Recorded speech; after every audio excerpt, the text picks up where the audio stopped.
Another Savior. Holy, holy, holy, holy, Adimebujuku. Another Savior. Another Savior. Holy, holy, holy, holy, Adimebujuku. Another Savior. Well, this is Movt. This is dedicated to the gallant heroes of the Nigerian Biafra War and IPOB families all over the world. I remember the Nigerian Biafran War, in the thickness of the Biafra genocide. Hey, one man revived the vanishing hope to life. Let the great Biafran army to fight, and they were singing out, holy, holy, holy, holy, Olumewojuku is another Savior. They were singing out, holy, holy, holy, holy, Olumewojuku is another Savior. Holy, holy, holy, holy, Olumewojuku is another Savior. Many years after the genocide, whoa, yet another great leader has risen up now. Oh, and he's leading the Biafrans to victory. Inyamadika yabika kwa namno wao. Hey, anamekele mazuche mefo. Manemo, it's an honor having you on board. When I'm singing along, holy, holy, holy, holy, Nandekano is another Savior. Just sing along, holy, holy, holy, holy, Nandekano is another Savior. When I sing along, holy, holy, holy, holy, holy, holy, holy, is another Savior. Getting moving right and getting moving faster now. Holy, holy, holy, holy, is another Savior. Holy, holy, getting moving right, moving faster, get the freedom. Is another Savior. Yeah, for freedom. Holy, holy, holy, holy, Nandekano is another Savior.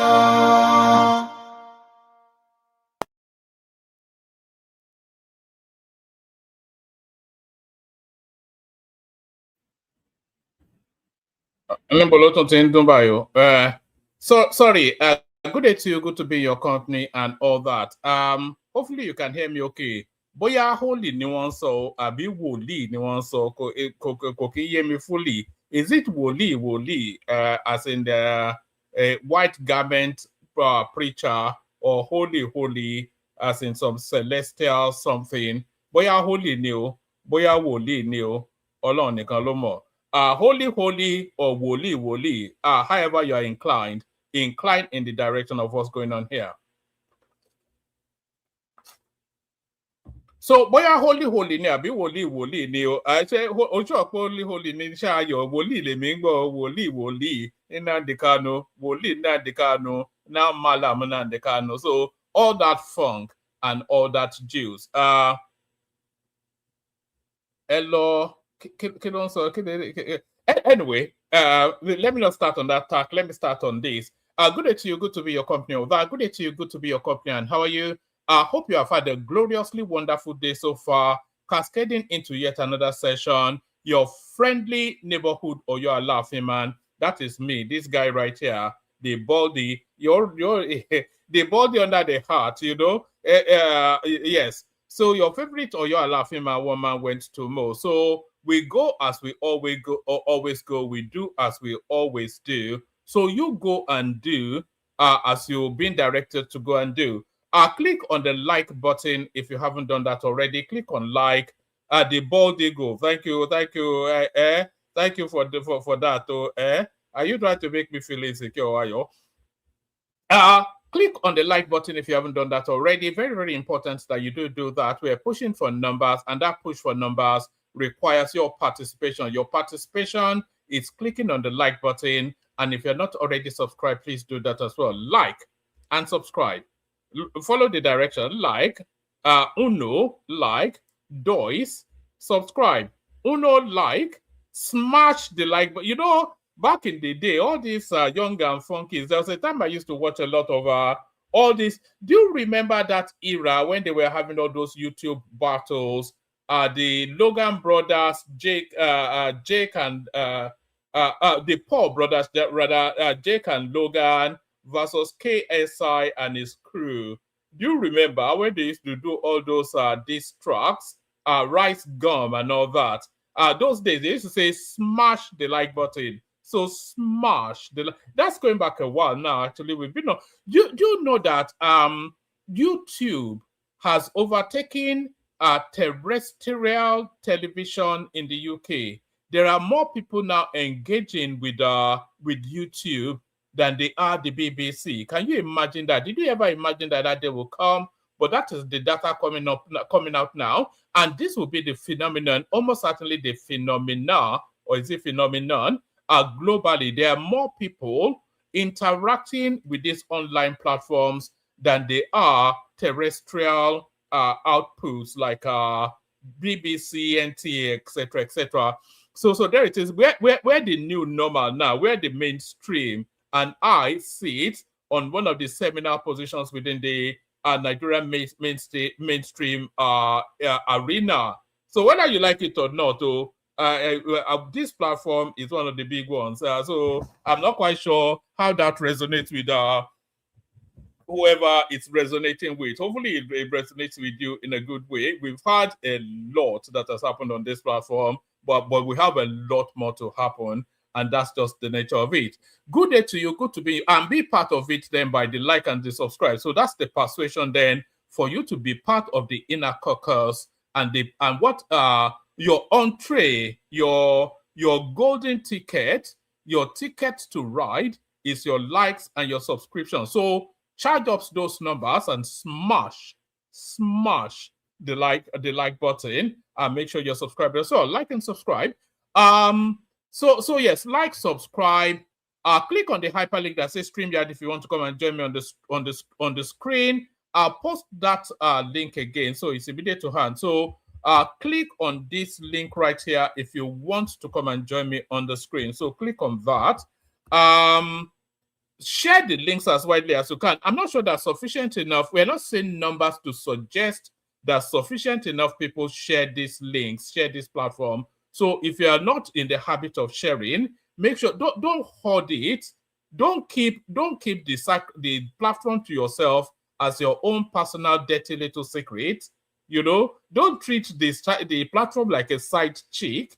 You know, treat it like, I don't know where I'm going with that. You know, these things just pop into my head, and I say them in the fingers crossed that it doesn't come across offensive and it coheres in whatever form of logical way. But all that I'm saying is that you should make sure that you are liking and you're subscribing. Like and subscribe.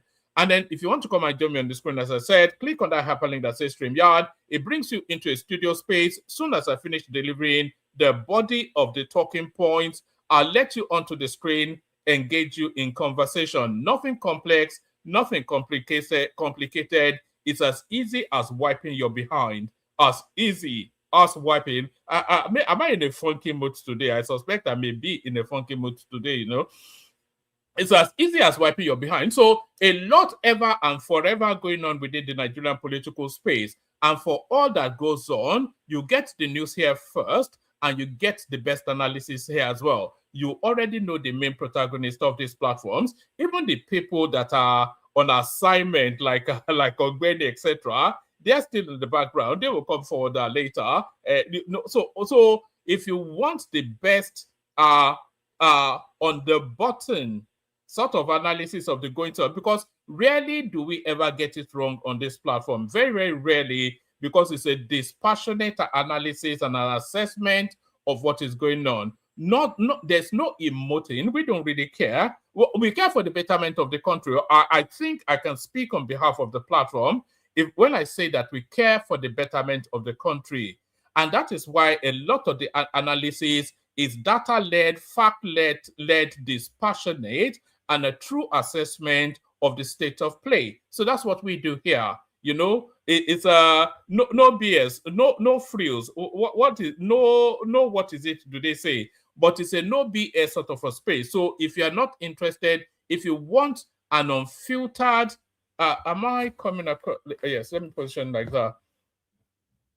You see, I'm streaming simultaneously to 2 different spaces, so I have to align myself so I'm visible reasonably on both spaces. So I've got 2 split screens on my device right here, and I'm making sure that I'm in full alignment on both of them.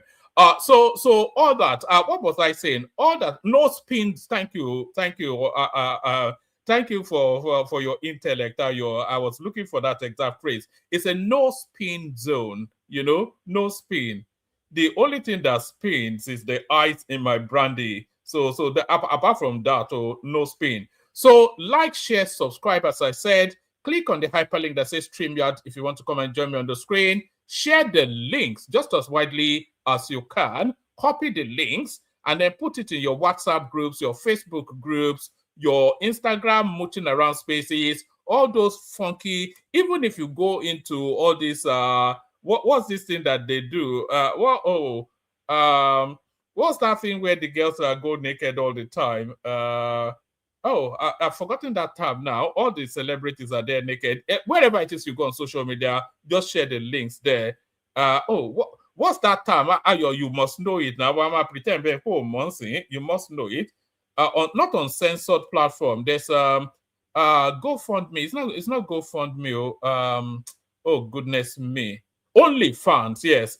Put it on your OnlyFans spaces. Well done. I wonder how you know that. You shouldn't be knowing that now. A good choir boy like you.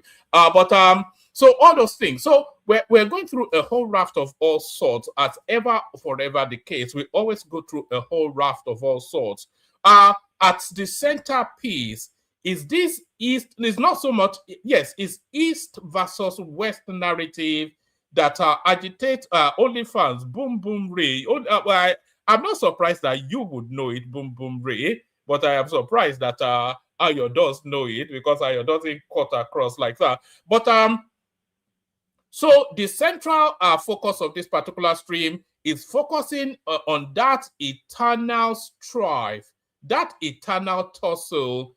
It's East meets West, but not in a friendly handshake. That essentially the summary of the Nigerian experience. East meets West, but not in a friendly handshake. So now there's now a convergence, a meshing together of that East meets West narrative with one of the some of the sparkling personalities from the East now crossing over into a sort of a anyway, it will all flesh out together. We're speaking essentially about Obi Cubana and Chief Priest aligning with the Tinubu narrative. So they have declared their support for Tinubu and the whole of the East. They've gone agog, but not in a dancing, pleasant way. They're throwing bricks, but are they right to throw bricks? So we go into all of that. So we're still very much in the era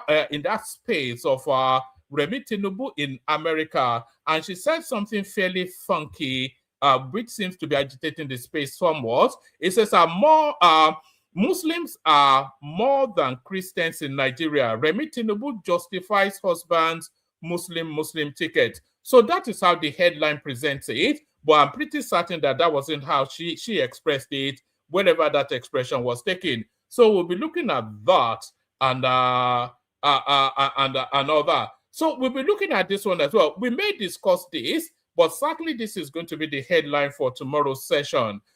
So now Peter Obi has threatened now that if he's not made president, that blood will flow on the streets of Nigeria. In fact, let me show you the headline. Peter Obi has made the threat now that if they don't make him president, then blood will flow on the streets of Nigeria. Maybe we started with that one. So there it is. Yes, so that's Peter Obi right there making threats. It says, let me remove this.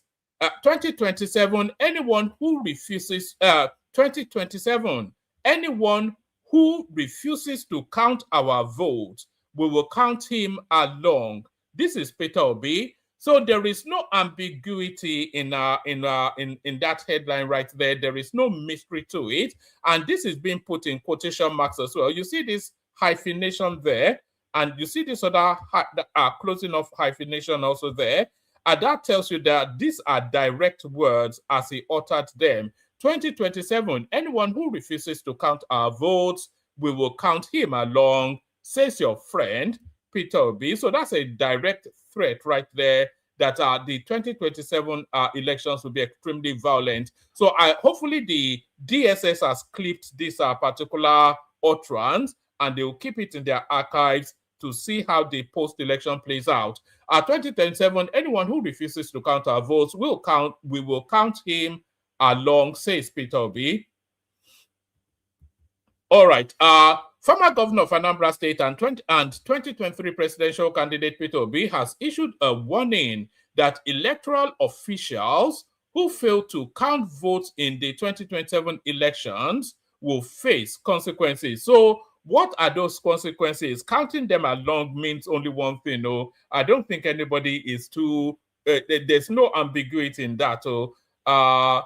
Let's see. Let me take it from the top again. Actually, this time I go at speed. 2027, anyone who refuses to count our votes, we will count him along, says Peter Obi. He spoke to a crowd in Akwa Ibom State, emphasizing the importance of voter participation and electoral accountability. Former governor of Anambra State and 2023 presidential candidate Peter Obi has issued a warning that electoral officials who fail to count votes in the 2027 elections will face consequences. He spoke to a crowd in Akwa Ibom State, emphasizing the importance of voter participation and electoral accountability. In the upcoming election in 2027, anyone who refuses to count our votes, and this is where the threat comes in, we will count the person join.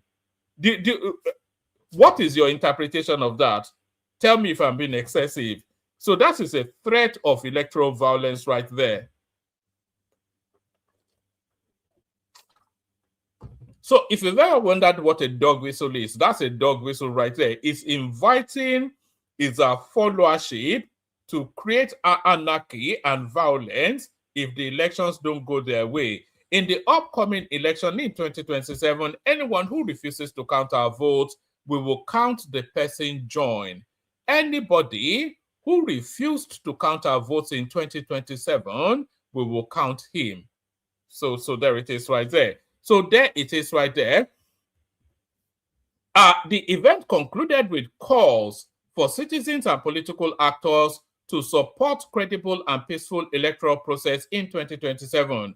Obi left the People's Democratic Party, PDP, after disagreement with so I think they're going through his history now. Obi left the People's Democratic Party, PDP, after disagreement with the party's nomination process ahead of the 2023 presidential elections. He subsequently joined the Labour Party and contested the 2023 presidential race under its platform. His campaign drew widespread attention across Nigeria, especially amongst young voters, and was noted for its emphasis on transparency and accountability in the electoral process. Observers said Obi's experience in the 2023 elections has shaped his continued focus on electoral integrity and the proper counting of. So this is coming out of Sahara reporters. I'm not quite sure why they're backing Obi somewhat in the tone of this particular piece. Who wrote it actually? I bet you it's some Chinedu. Who wrote this? Let me see. Is the name of the author there?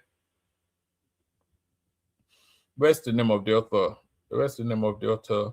All right. His campaign drew widespread attention across Nigeria, especially among young voters, and was noted for its emphasis on transparency and accountability in the electoral process. Observers said Obi's experience in the 2023 elections has shaped his continued focus on electoral integrity and the proper counting of votes ahead of 2027. In December 2025, Obi formally joined the African Democratic Congress, ADC, signaling his continued involvement in national politics and his commitment to participating in future elections under a new party platform. So that's Peter Obi right there, issuing threats that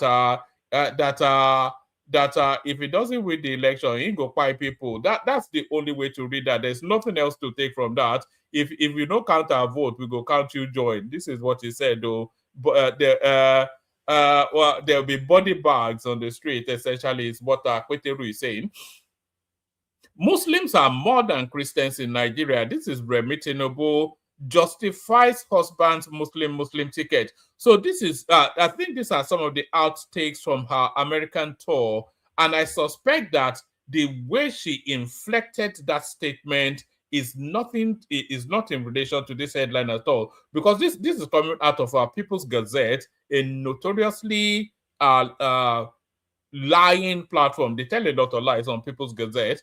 Muslims are more than Christian in Nigeria. Remi Tinubu justifies husband's Muslim ticket. I suspect this will be in America. Our First Lady Remi Tinubu, during her trip to the United States, said Muslims outnumber Christians in Nigeria as she explained and justified her husband, President Bola Tinubu's same faith ticket.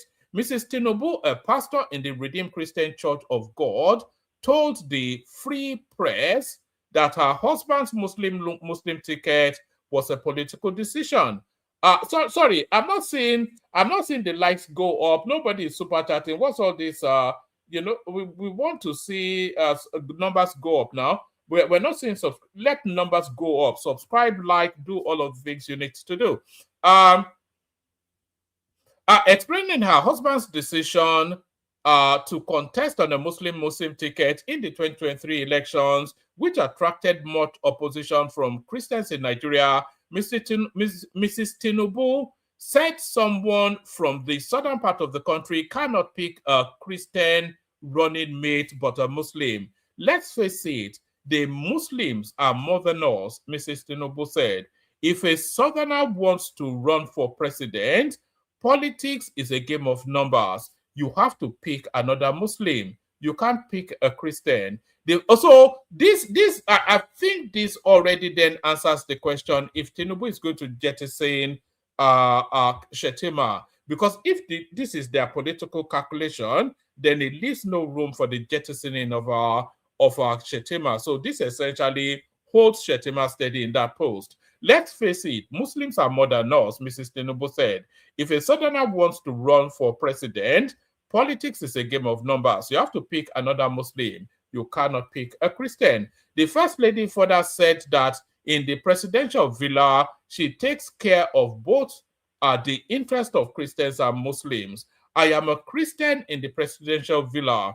I take care of the interest of Christians, and I also take care of Muslims. That is what life should be. We have to respect everybody, irrespective of religion, Mrs. Tinubu said. Mrs. Tinubu, who attended the National Prayer Breakfast in the United States last week, said her mission to America was to make some clarifications about recent hype on social media that there was a Christian genocide.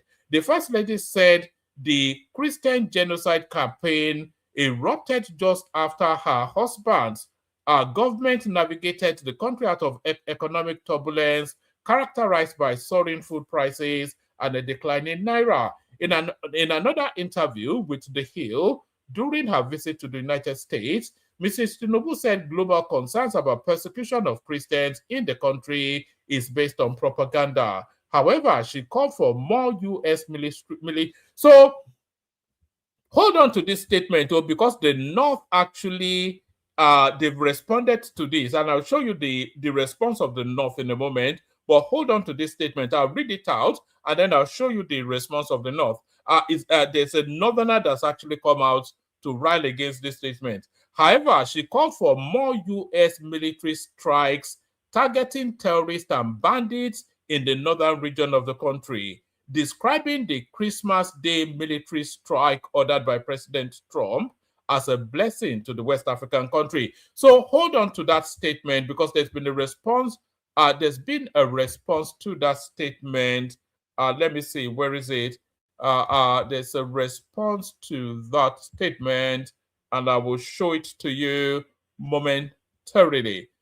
There's been a response to that statement, and here it is. So there's a response to that. There's a response to that statement, and I'll show it to you right now, actually. So tell me if you can hear this, actually. We've been having problems with the audio recently. Tell me if you can hear this. At home, and recently, the wife of the president. Right. Tell me if you can hear that video. Any and everyone, tell me if you can hear that video. Somebody tell me. I'll play it now, so tell me if you can hear it.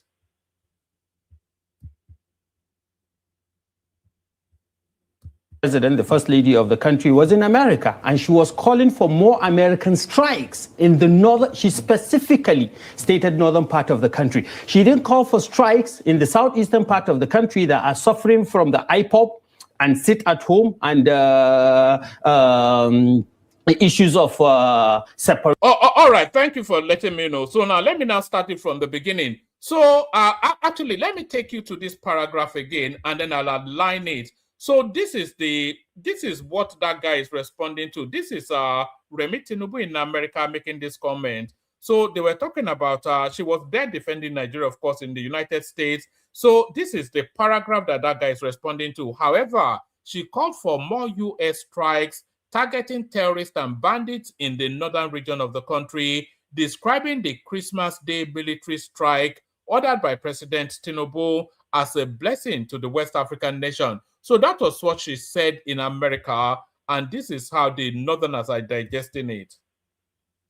Recently, the wife of the president, the first lady of the country, was in America, and she was calling for more American strikes in the northern. She specifically stated northern part of the country. She didn't call for strikes in the southeastern part of the country that are suffering from the IPOP and sit at home and issues of separation, agitations of separation, killings that are going on there. Think that it's fair to say that the North is a top priority when it comes to insecurity? The North is a top priority when it comes to insecurity, but it shouldn't be labeled as a crisis that is based on faith. Is there a chance that you are misinterpreting the efforts as something that is targeting Muslims or North to destroy the region? Of course. It is a deliberate act. Where's the fact? So that is how he is interpreting what Remi Tinubu said. So there it is right there. That's how complex Nigeria is, actually. I think we all understood the nuance of what Remi Tinubu was saying, but to the Northerner, they see her as their first lady inviting trouble and strife onto their region. So that is how they've chosen to interpret it. Wherever America in the past 20 years has conducted war, it's in Islamic countries. From Somalia to Yemen to Iraq to recently in Iran. Forgetting the fact that millions of Christians are killed in Palestine today. Millions and millions of Muslims are being killed over the years. The recent count in just the 2025 crisis between the Palestinians and the Israelis, 70,000 people dead. Americans are not focusing on that. The European countries are not focusing on that. So this brings out the hypocrisy in this in the southern hegemony in the context of people with certain faith being designated as certain people. So you're accusing the wife. You're accusing the wife of the president of what exactly? What did the first lady do? The first lady has called for attacks. The American government. She did not mention terrorists. Who do you think she wants to be attacked? She did not mention terrorists. Quoting her word for word, she called for more strikes in the northern part of the country. That's quoting her word for word. And if you look at the narratives that are being sent out by certain media organizations in Nigeria here, you talk about Fulani herdsmen bandits. You don't talk about Igbo bandits. You label criminality and target to a certain faith. So does that guy have a point? Is the wider question. Does the speaker have a point? Does he have a point? Tell me in the comment section. You're saying it's delusional, but does he? Because if we look at what is going on in Nigeria at the moment, the volume of atrocities going on is of equi measure, if it's near in the same quantity as is going on in the southeast, as is coming from the north as well. we have to say that now. What is going on in the Southeast is nothing short of evil, and is equally evil what is going on in the North.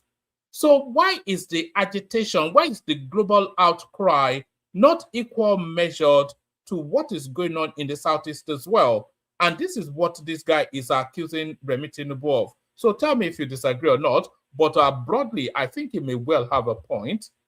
Or you target to a certain ethnicity is absolute profiling and is condemnable.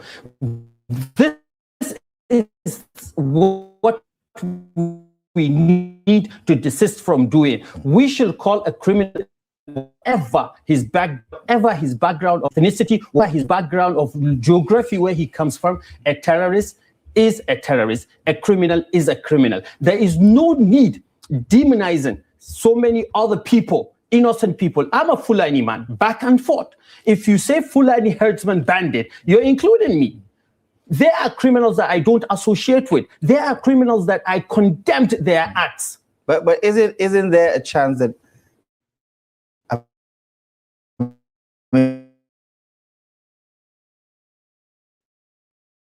in the possibility that all the things you're saying could be a majority from the Fulani extraction? And there's nothing wrong with that. But if the bandits are from the Fulani extraction, then are you calling every Fulani man a bandit? Yeah, but that is the point that has not been made. All right, let me ask you another question. The majority of the people in ESN and IPOB are Igbos. We up till now have the tag of unknown gunmen. Why is it that we don't have the tag Igbo gunmen? I'm asking you that same question. I suppose you have to talk to the people who are using unknown gunmen. No. I'm asking you the same question because you asked me the same question, that the majority of the herdsmen, the bandits, are Fulanis. And what is wrong with associating the Fulani? I'm saying it's a fact that some of them are Fulani. It's also a fact that 100% of members of ESN and IPOB that are perpetrating the criminality in southeastern part of Nigeria are Igbo people. Why don't we label them as Igbo gunmen? Why don't we label them as Igbo? Why is the equalization important in your view? Why is the equalization The equalization is important in the sense that you will be able to understand the hypocrisy that is clouded in the narratives that is being sent to the outside world.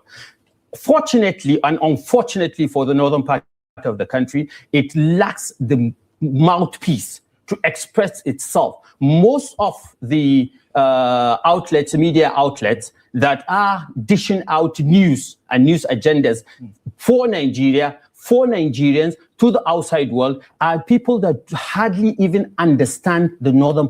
All right, I think we get the point that he's making. So, and is there some validity to that point? Is really the wider question. But I think we get the point that he's making. So now we go on from that to our main piece. So now we're still staying in the East, though, but we're changing tack somewhat, and we're now speaking to now the politics as it's being played.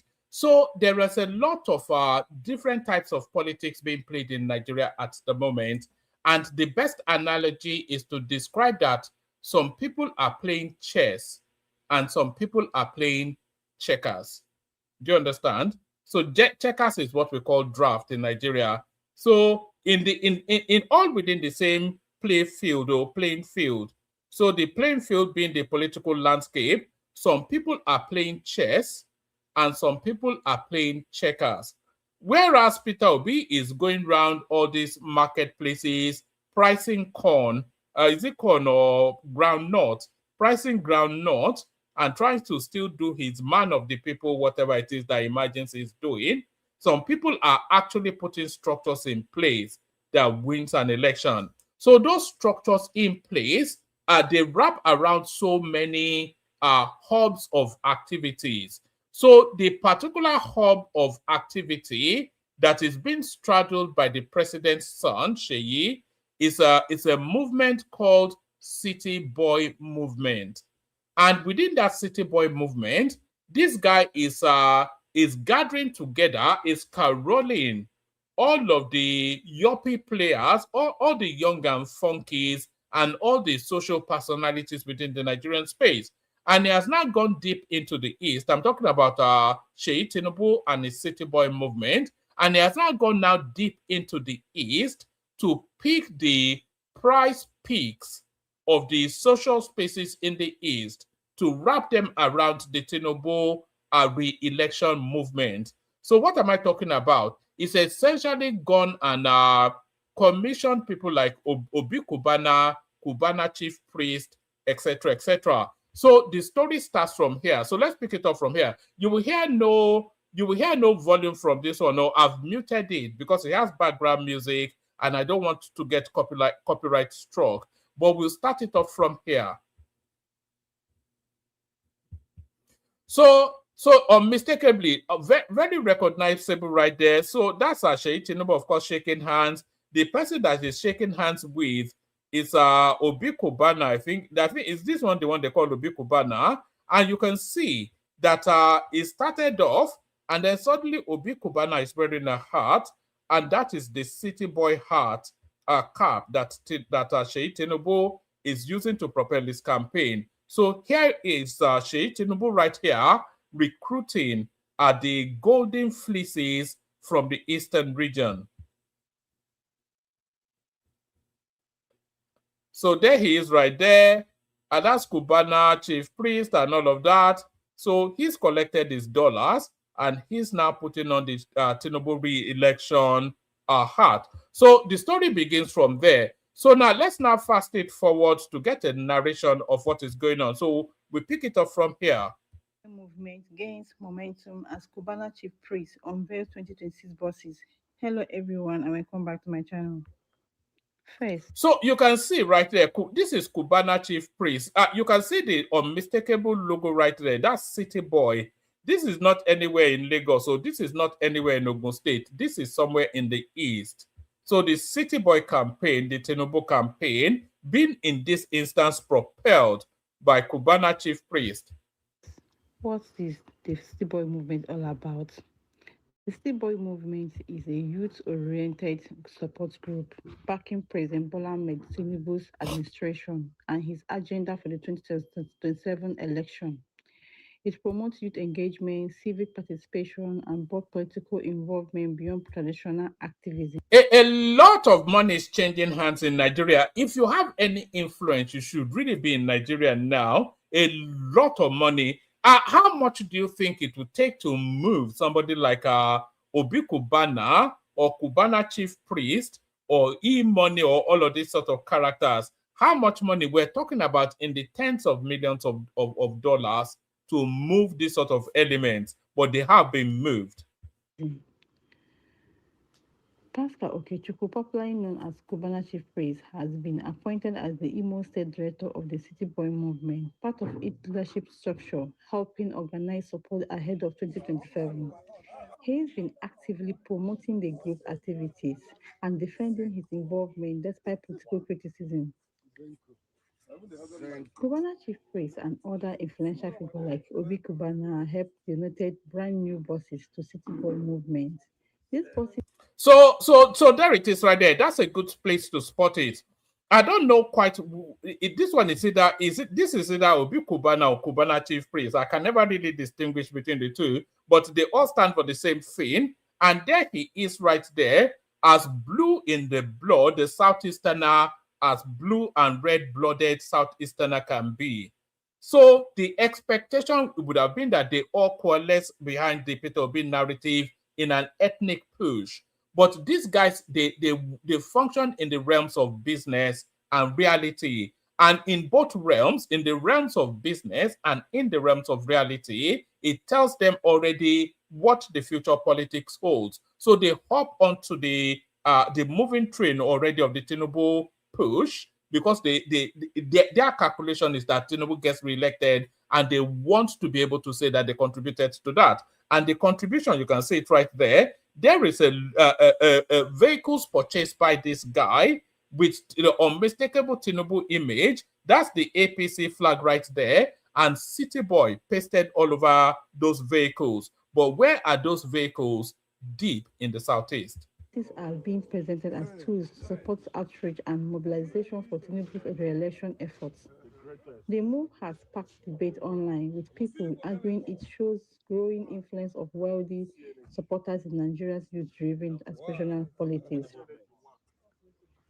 Not everyone agrees with this alliance. Some critics argue high-profile figures supporting a political campaign while their families live abroad is contradictory and have criticized the boy label.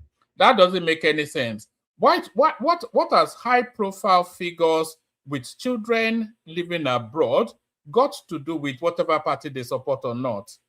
What has where their children live? What has it got to do with their support for a party or not? If they are saying that if Nigeria was so good, it doesn't. There's no logical follow through in that statement. It's not consistent with reason or logic. Others are debating whether cultural loyalty and regional politics should influence such decisions. And here is Kubana Chief's response. He's been clear that he believes in supporting Tinubu's agenda and plans to deliver votes for him, especially in the Southeast. He has explicitly said he won't back former president candidate Peter Obi if he runs in 2027 and will work against that campaign. In short, the City Boy movement is gaining traction as youth focuses political support group in Nigeria, and Kubana. You know this move by Seyi Tinubu, it kills two birds with one stone. It challenges the narrative that the youth are with Peter Obi. Although even the data doesn't tell us that the youth are with Peter Obi, there is nothing that tells us that the Nigerian youth are with Peter Obi. What we know about the Peter Obi followership is that they are mainly young people. But you cannot say, oh, the young people of Nigeria are with him. Do you understand? Because the majority of the young people in Nigeria voted Tinubu. That was what won him the election. He won all over the north, and the median age of the north is around about 18. That is where our youthful population actually comes from, the north. So you can't say the Nigerian youth are with Peter Obi. No, you can say Peter Obi's followership are youths, but Nigerian youths are not with Peter Obi. But even that Peter Obi space where he occupies, especially the Southeastern youth, that's being challenged now by Seyi Tinubu and this move that is making. Chief Priest is a visible figure in that push, even as his involvement draws both support and criticism on social media and in political discourse. So, guys, what do you think? Comment down below your thoughts and don't forget to like and subscribe. See you in the next one. All right, so that is where it starts off. So it starts off then, and then it transmutes then into Cubana chief priest. Tell me if this one is the Cubana. Is this one? Who is this one? I could never tell them apart. Yes, this is Cubana chief priest. So that is where it started, and then it transmutes then into Cubana chief priest launching an all-out campaign for Tinubu, mounting the storms, and are recruiting people for the Tinubu City Boy movement. Let me bring this to the beginning. Let me tell you something. This City Boy movement is all about empowerment. Well, I know me now. I don't think go we are coming to know. I cannot lose you people. If I can't put you on that song for nothing, God forbid. Anything when they will make us next week we will find, we will turn our back. I stand so friendly with my good friend Seyi, and they have made me understand that Southeast must be taken care of.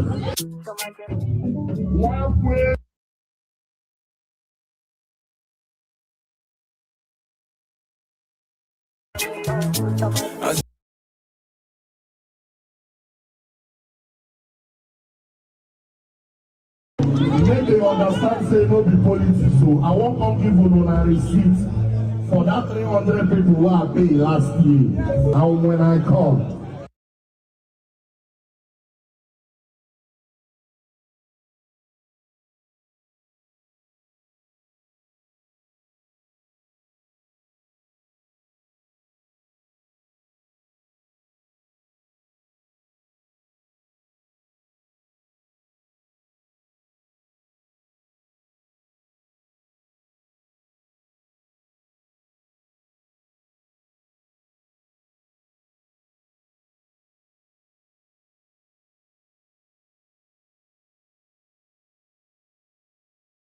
That 300 people who are paid last year, and when I come, we will not do 300 students again. We don't pass that level. We're going to do 1,000 students. So sorry, I was speaking, not realizing that I was muted. I was saying to you there that money politics has started, because if you look at him here, as he's speaking lots, he's also recruiting lieutenants that will work for him. By extension, him working for Seyi Tinubu. That is why I said the budget for somebody like this guy here will be the better part of $10 million. As a city boy, when they understand, say no be politics, so I won't come give you a receipt for that 300 people who are paid last year. And when I come, we will not do 300 students again. We don't pass that level. We're going to do 1,000 students. Give me that small. So did you hear that? He will be recruiting 1,000 students as his lieutenants in the Southeast. So that is why I said some people are playing chess in this election and some people are playing checkers. Now you will tell me when you want me to go. All right, so there's that. And now, so there's been backlash. There's been a lot of backlash against this recruiting of Southeastern personalities to the Tinubu camp. And the backlash is coming from surprising places, such as Isaac Fayose. So this is his response to Cubana chief priest, Obi Cubana, and the rest of them joining the City Boy movement. So we'll take it from here. Tell me if you can hear this. You should be able to hear this. I think we are okay with the volume. All right. I think we're okay with the audio, I should say. Let me see. Okay, let's hear. The City Boy ambassador, what's your take on it? Yes, last night, I think the Igbos are angry with me. I'm so sorry. My children are Igbo. I went to Anambra for my wine carrying. I'm born polygamist. I have 2 wives, white and black. And I'm blessed the black one is from Igbo, Anambra, Ajali, Orumba, North, local government. So I'm partly Igbo. But Igbos are the most greedy Nigerians you can ever meet. We have activists in Nigeria. We have a guy called Sunday Igboho. Igboho Osha. He's back home now. They want to give him 2,000. Yes. Bandits, Fulani herdsmen, chancing us from the north. There is still one man called Sheikh Gumi. He still say, no, they need money, leave them. It's because no education. We have another guy called Kanu Unamdi. Where is he? He's in Sokoto. And your brothers, Obi Cubana, are wearing a mandate that they cannot use a political power to negotiate and bring their brother out. I didn't say we should fight, but you are corridor of power. You give me this, I wear your car, you release my brother. You see, and I don't know their source of wealth. You can trace my own wealth. I'm a billionaire and worth 11 million pounds. You can chase it. I can tell you step to step. So, Cubana chief priest, I don't know how a barman had it. I really hate this the logic or lack thereof of what this Isaac Fayose is saying. I've heard a lot of people say it as well, that instead of these guys to be agitating for the release of Nnamdi Kanu, they are joining Seyi Tinubu in a City Boy movement. So that's just stupid. That's just stupid. Obi Cubana is not a relative of Nnamdi Kanu now. He has not declared himself an IPOB. Cubana chief priest is not a member. Why did Dele Farotimi, why was he supporting Peter Obi without demanding the release of Sunday Igboho? There's no logic or consistency. There's no rhyme or reason. Makes no sense that that strap line that they should have negotiated the release of Nnamdi Kanu before they joined the City Boy movement. It makes no sense. And when you see the Igbos, they are used to Rolls Royce, fast, big life, build big house in their village. They won't go there. When they go, they will go and oppress the village. They will say, I had fun. They are oppressors. I'm richer than many of them. But I'm very simple. I don't have police. I work alone. I'm with my brother today. I go anywhere alone. So you see, the moment you decide to be selfless, you will be able to help others. Look at yesterday, we were protesting. Obi was there alone, the only Igbo man there. Other people are there, but his brothers, they don't collect cow. They are selfish. That's why they are marginalized, and they will continue like that. They are cheap to buy. If you want to buy cheap Nigeria, Igbo is number one. I'm sorry, forgive me. You know, my children are Igbo too, so you can't tell me I'm tribalistic. How can one of us down? And nobody is talking, apart from Abarebe or somebody. Who is the Igbo that is talking? Who is the Igbo that you can compare to Tinubu? I can give you many Yoruba that are similar to Tinubu. I can give you many Aboki that are similar to Tinubu. Give me Igbo one, waste similar. Everybody is negotiating for their pocket and they repeat it.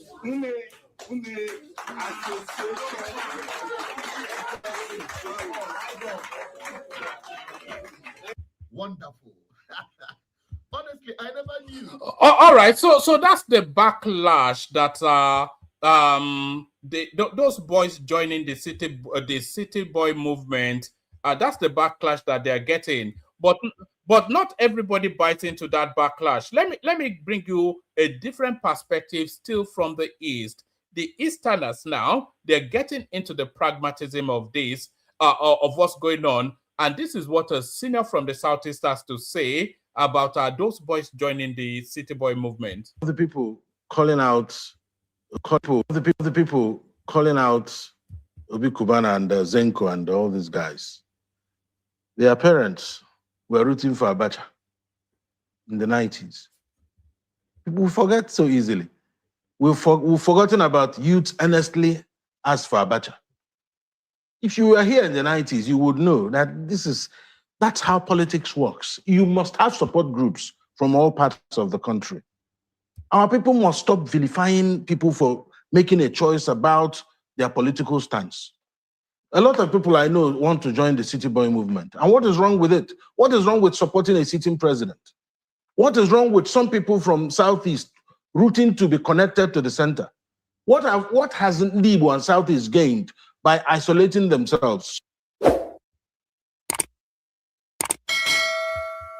The people calling out Obi Cubana and Zen. All right. So what that guy is saying there, it actually resonates with some of our experiences on this platform as well.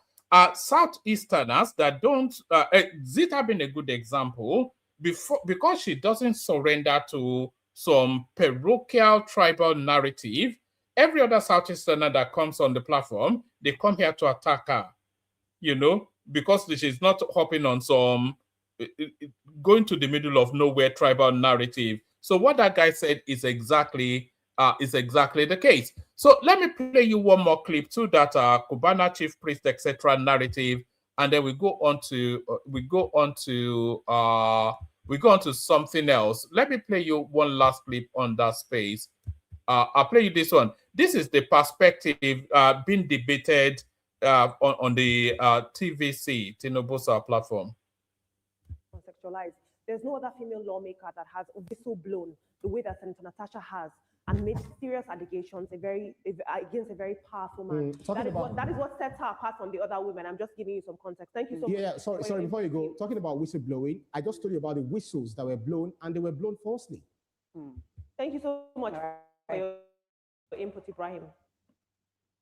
Moving on into the world of social media, businessman and socialite Cubana chief priest and Isaac Fayose, the brother of the former Ekiti state governor, Ayodele Fayose, are now locked in a very public online feud. Now, this clash started after Fayose posted a video making some controversial remarks suggesting that some tribal groups are easy to buy with money and power. And these comments immediately sparked a lot of backlash online.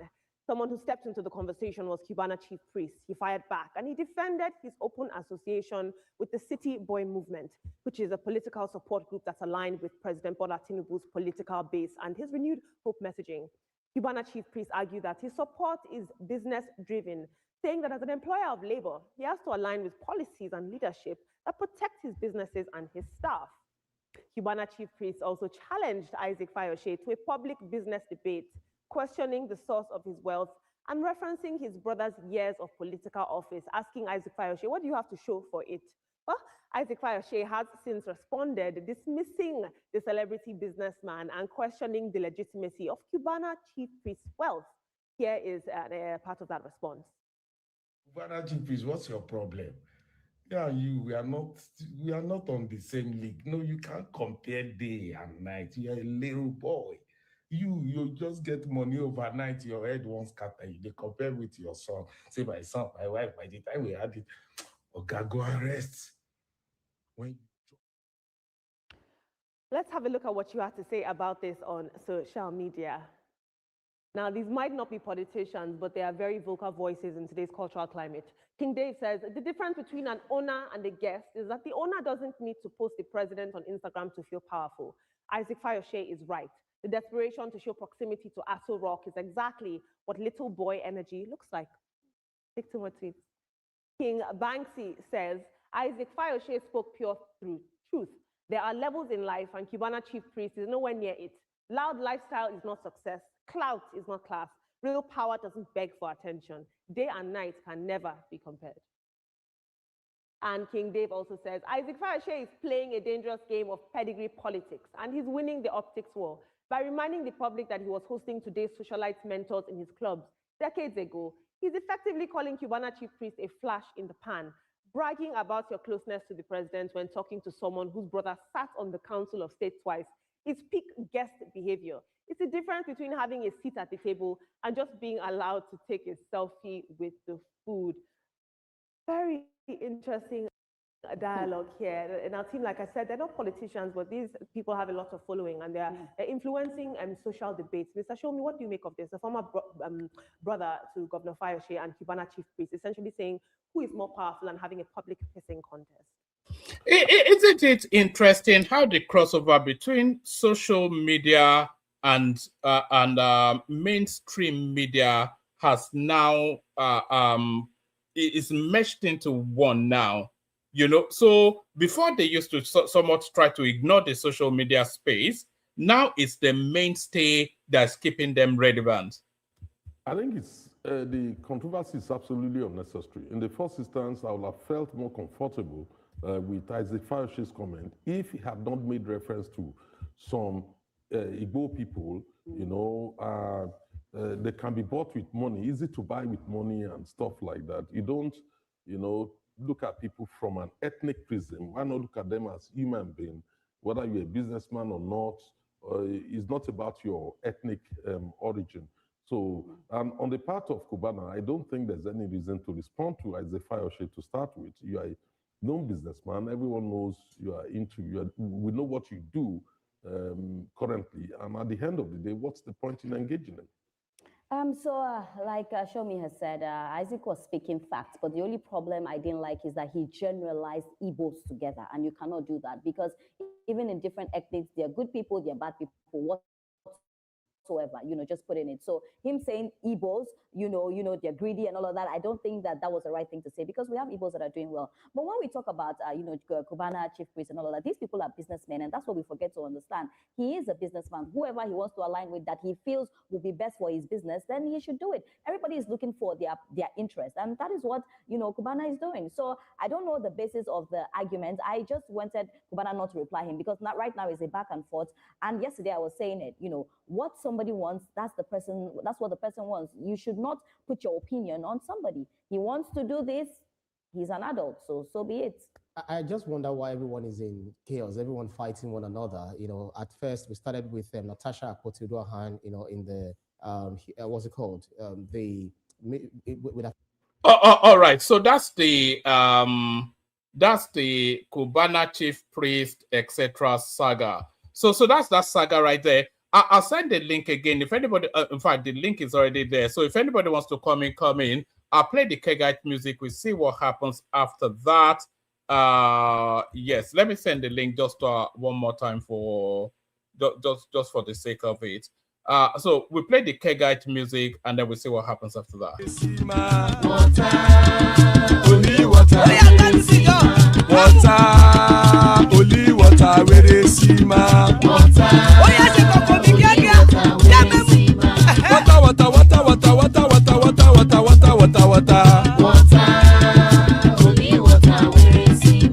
Hapa o naido.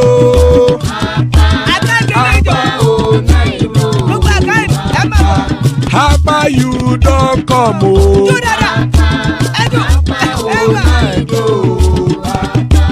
Hapa o naido.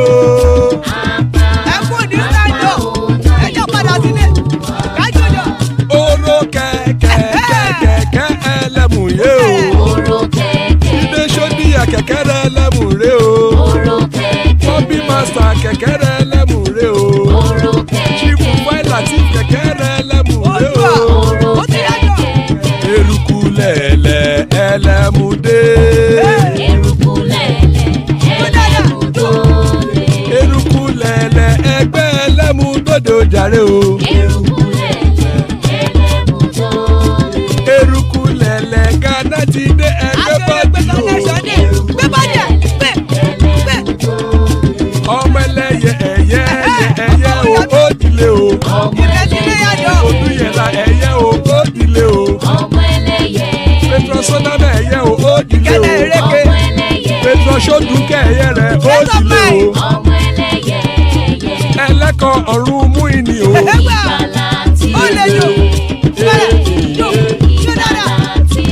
Àkùkọ ọ̀run mẹ́kọ̀.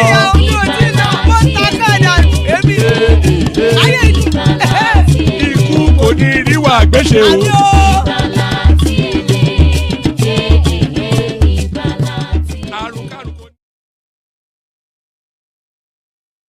And there it is right there. Ikuko Niru Agbeshemi, death have nothing to do with us. Can people please like and subscribe? We are not seeing numbers going up. We need numbers going up. We need the subscription numbers going up. So if you are not already subscribed, if you have no reason not to be subscribed, then you have every reason to be subscribed. So reach for that device, either your laptop, wherever it is you are joining us from, make that effort and be subscribed.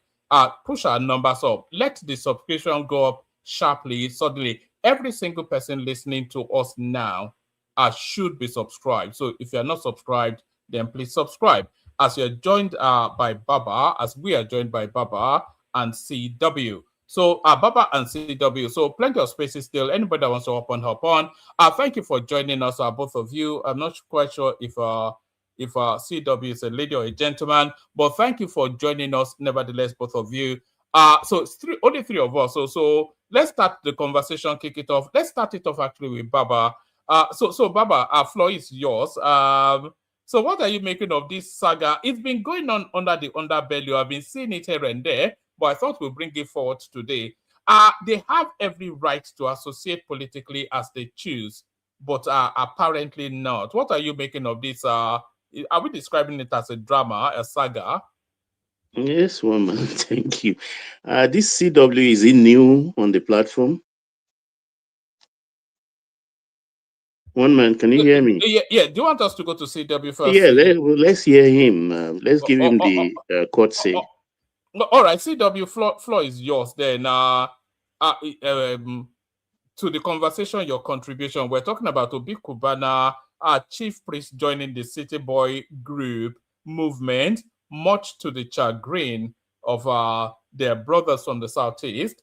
We're talking about Remi Tinubu telling us that there are more Muslims in Nigeria than Christians, which justifies the Muslim ticket. And we're talking about Peter Obi telling us that blood will flow if they don't make him president, if they don't declare him president in 2027. CW. You see, this is what if you're not going to speak, then I have to drop you. It's not we're not running a hotel. Okay. CW. You may leave him. Maybe when I start talking, he will want to heckle me. They always find their voice when they are angry, because I'm sure he's one of our people. You know, when our people in quotes. Yeah, them. I salute you guys in the commentariat. How are you doing today? I hope your weekend is going well. And our esteemed follower, that's our viewers, I formally welcome you too. Do remember to subscribe if you haven't done so. And whilst at it, click the like button, most importantly. So welcome to the One Man platform. Let me start by revisiting again the El-Rufai just briefly. I looked at the whole terrain. I believe most sincerely that come Monday, he will be denied his freedom. That's what I believe. I'll be so disappointed if that didn't happen. So when they detain him, if it's through court process, better. Let the courts determine which prison they will go and detain him. It shouldn't be any prison in the north. It should be taken, El-Rufai should be taken to any of the Southeastern prison, be it in Anambra State, be it in Abia State, be it in Enugu, anywhere. It should be in the Southeast. Nnamdi Kanu is in Sokoto. So I think logically, a high-profile detainee like El-Rufai should also go to the Southeast. Should also go to Southeast. I'll be disappointed if he's not detained on Monday, because he is what he's done so far is treasonable, tapping the phone of National Security Advisor.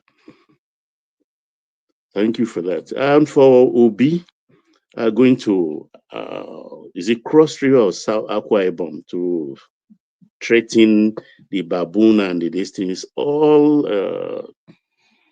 Muhammadu Buhari's story playing all over again. But he should forget. He shouldn't forget. That's recent history. When he made that pronunciation, what happens? The baboons died in Southwest or in the South or Southeast. No, the small thing that took place in the North.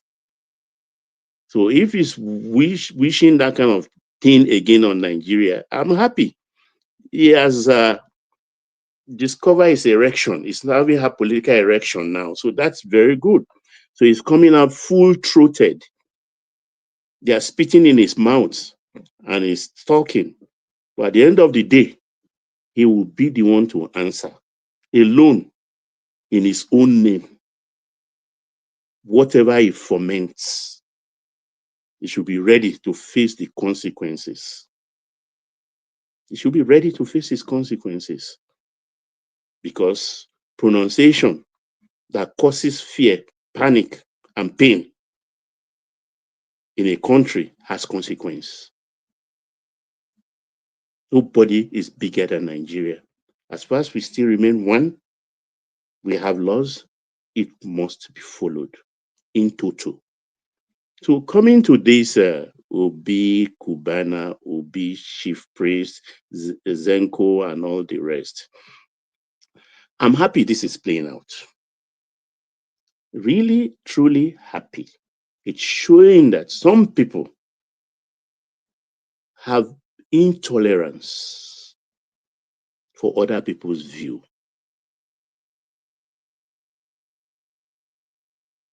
They have the height it can be measured, because I start to wonder that if perchance El-Rufai in Harais TV, if he happens to be from the Southeast and is so vocal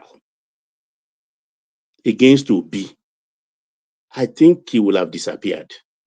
They will have made him disappear. And we have so many Rufai in the Southwest. Nobody is threatening them. People just leave them to their devices. People are tired of them. Say, oh, we know him for what he is. Let him continue to cry. let him continue to will. But what is happening in the Southeast today? You see, I've been very reluctant to talk about what will happen in the February presidential election in 2027. I just mentioned it in passing some couple of days ago, and people tell me it's not going to happen. No, you can't even get, Tinubu will not get 25% in the Southeast and everything. Look, what you see is a tip of the iceberg. It's not just these three people. There are several others of them amongst them that will be sent into the heartlands of the Southeast. When they are boys. When they came to the Southwest in their flip-flop, in their short pants and t-shirts and nylon bag in their hands, they had nothing. They made good in the Southwest. So whether and invariably today, in the lexicon, even of the Southeast, their success story, they celebrate them. So when they go back home to the nooks and cranny, to the heartlands of the East, they will welcome them. Like you can see the crowd. Even their so-called Obi cannot muster that crowd of youths in the Southeast, even though they will be boasting, yeah, no, Obi. We've seen Obi walk the street of Onitsha or the roads of Onitsha. He doesn't control that kind of crowd, except in major events, because when he declared, when Obi, Peter IPOB Obi declared for ADC, he declared in a hall. He can't even put them in a stadium. I expected that declaration to be in a stadium. That's the only thing that can drive fear into Ashwaju. But he did it in a hall. I was so disappointed that also with all this erection he's having, these are the people he can command. So it's a nonsense that these young men will be well funded. Politics is about money. Anyway, if you don't have money, don't go into politics. There are things I can't just say openly or anything, but they are well funded. They are well funded. Have they, the ADC people or whatever, have they even bought the Atiku, the Waziri of Dubai? I think people donated the other time, I think 1-2 buses. I mean, that is ridiculous. Election is 12 months away and they are doing nothing. We don't even know what they are going to tell us, their policy, anything. They are just folding their hands. What they try to engage people in is mass hysteria. Mass hysteria by coming, oh, we want mandatory real-time transmission of results.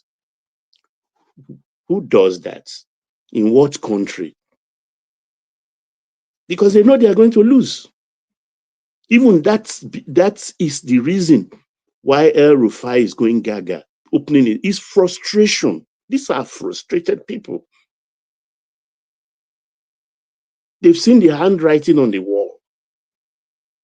So their resort is to violence. And I wonder, when this man beat them in 2023, because they tore themselves apart, he had no backing of anybody. How much more compared to today, where he has the apparatus of power? Àti tí òjé bọ́ bá ló ṣàlọ́wọ́, ó kú bàbá ńlá bàbá ẹni tó máa gé, tó máa bọ́ lọ́wọ́ ẹ̀. Ikú nìkan ló máa gbaṣọ́ lára ewúrẹ́. It's not going anywhere. It's 8 years, 8 years. Who wants to die? Let him die. Because I heard the one who says Remi Tinubu went to this thing to say, oh, they should continue to bomb the north. She didn't say that. She didn't say they should bomb the north. Why not bomb Southeast too? The aspiration is different. They want Biafra. What did not want, I don't know. Maybe someone can educate me to tell me what he wants, other than destroying their territory and killing their people and reveling in it. How can they kill their people and be happy? None of them is talking. He claimed he is vocal against whatever. We've not had anything from anybody of note. Their most prominent icon, the Sultan of Sokoto, when did he come out to condemn all the killings in the north? When? The Southeast killing is talking about, has IPOP come to South to kill people? Has IPOP come to Southwest to kill people? They restricted all their agitation to their area. So why is he comparing IPOP with what is going on in the north?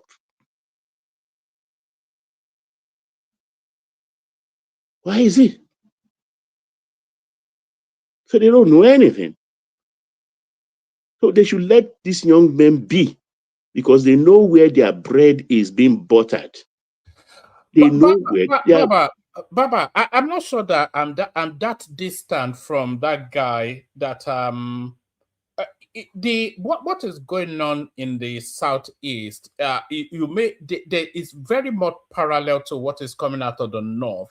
You may say the North is more nationwide, so it commands all of our attention.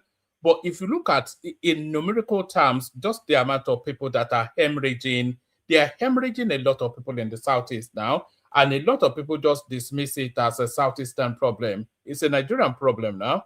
And it's inviting that it should be highlighted equally. You know, we talk Fulani bandit. Any Yoruba man died here, one man. Any German died here. What's your own?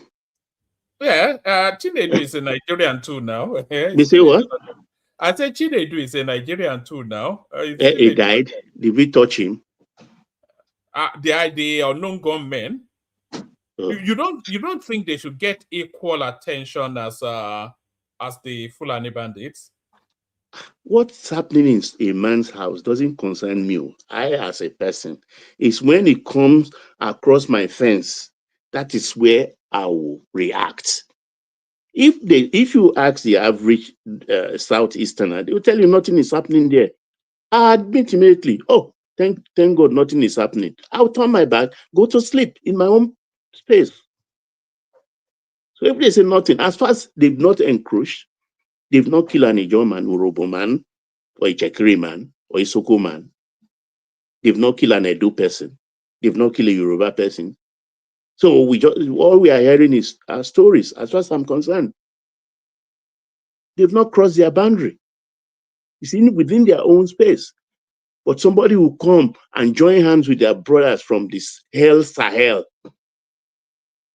and coming down south. For what? To do what? So the blood of their people is not sufficient for them. They want to drink that of the Southerners. And they are not saying anything. Are they? They are not saying anything. Because I expect the Sultan of Sokoto to be at the vanguard of the protestation going on with the killings in the north. If he wants to have an audience with the US ambassador today, they will grant him an audience to go state the case of his people. But they are grumbling and perpetuating evil upon the nation state called Nigeria.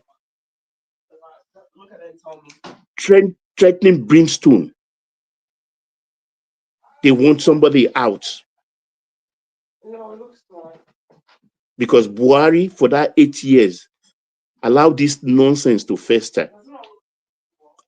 Giving money, state money, to Miyetti Allah. Thank God Miyetti Allah has come to the focus of this of the American authorities. And with all their bravado, when Tinubu pick up that Deju, be what they call the Miyetti Allah leader, and locked him up, with the DSS lock him up for how many months? What did they do? What did they do? But Dejo, is he out of custody now? I thought he's he was out still of with the custody. He has been released. What did they do? You see, all this mouth is just tiring. So I want action from their side. It will be fire for fire. The president can be tested to an extent, but he has the state machinery for violence with him. So they don't have that advantage anymore. So they had better take this pill, which they feel is a bitter pill, swallow it, jeje, and 2031 is here. Let them gear up and get ready to come and impose on us again all the nonsense we've been stomaching for decades after independence. I yield one man. There are two other people in the meantime.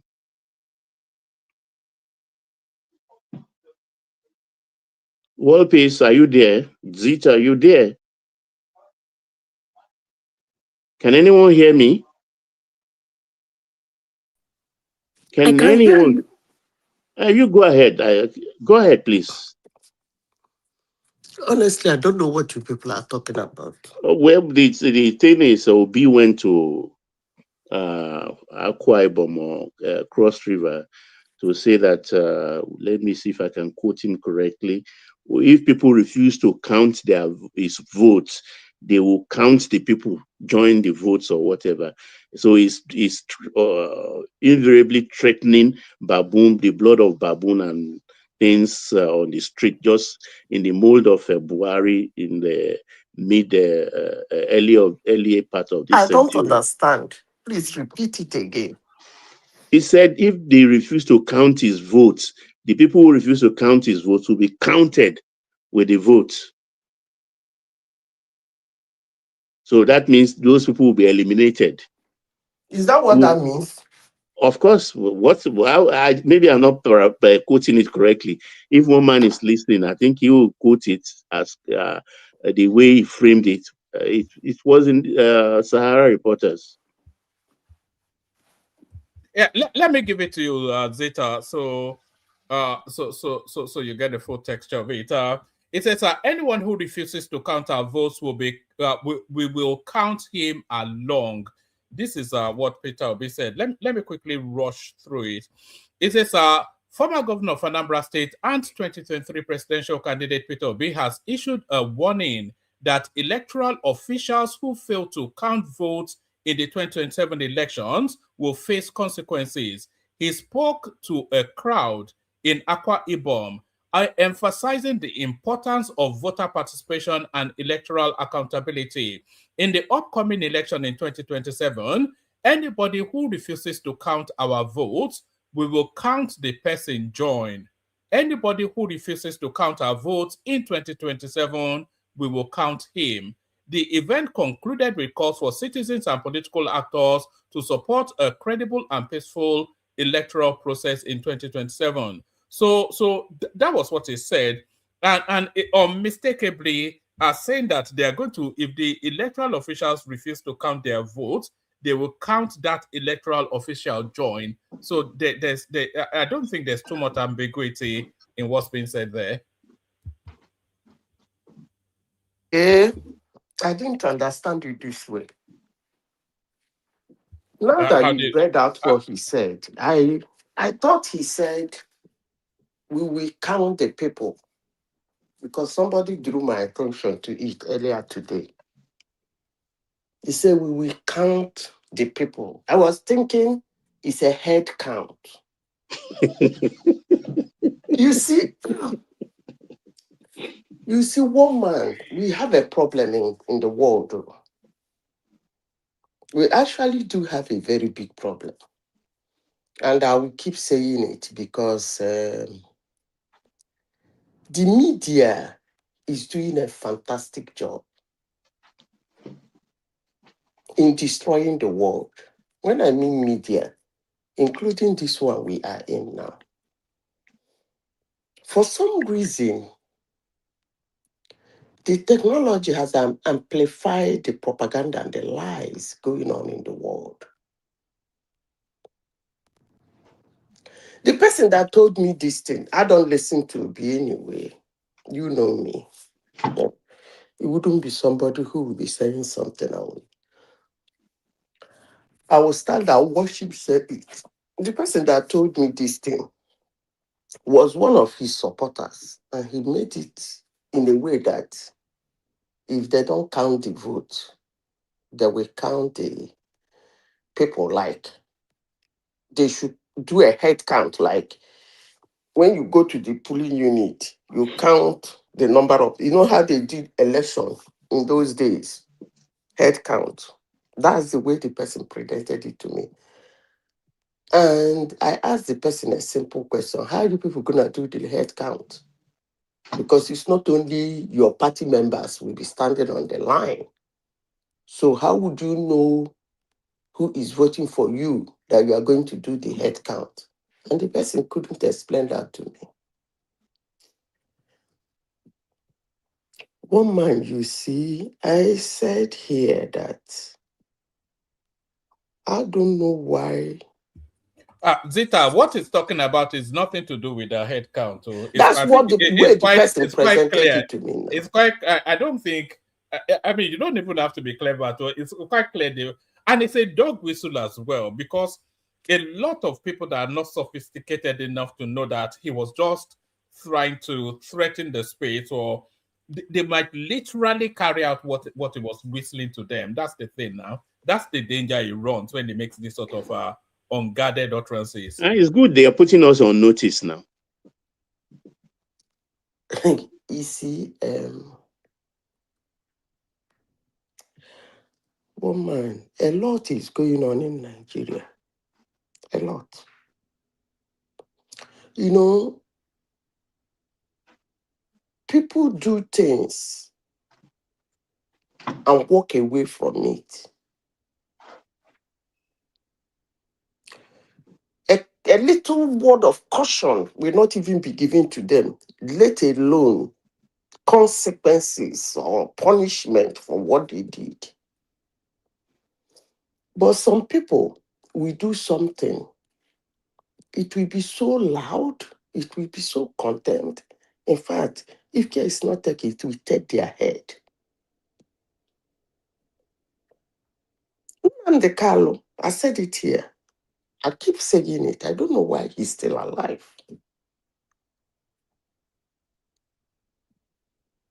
If it is an APC member or Tinubu that made this comment now, the whole papers in Nigeria will carry it, including all the social media, all the look and crannies of the headless mob of ridiculous human beings who want to bring down the image of Nigeria to the ground. Which one is worse? When you see an opportunity, grab it and run away. Is that not what people said in 2023? Hello, I'm still asking. Yeah, he said, grab it, snatch it. He said The the presidency is not going to anybody on a platter. The standards are different. It's not served a la That carte. is what I am saying now. Yes, Zita. But how was it presented? How was it presented? Up to today, they're still singing about it. They're still saying about it. But this guy just said this thing. How many headlines had he made? Page 50, page 50 on some random newspaper. That's the okay. So you well, it is actually good because they are actually making him a persona non grata. It is good that they're not projecting what he said. In as much as they want to hide his foul, his idiocy, they are indirectly making him a persona non grata. But they will not understand that well. the election day, now let them carry their machete come. You people don't even have an idea what is brewing in Nigeria. I say, don't know. A You lot don't know is what's brewing. coming. Oh. A lot is brewing. But let me say this. I hope that the US personnel in Nigeria is not a bet. It's not what? A bet. You know, I talk a lot of rubbish. Oh. They've been landing since yesterday. I said, I hope it is not a bet. Because do you know why I said that, In Baba? what sense? In what sense? Go ahead. Tell me. You want to know, you are asking me what I mean by a bet. Eh? For the benefit of our people listening. No. A bet. You buy one of those Oyibo. Hi. All hell will be let loose in Nigeria, trust me. Put fire in there after the hell, not just hell. Hell fire. You see? It's like a bone you hang on the neck of a dog. You must not eat it.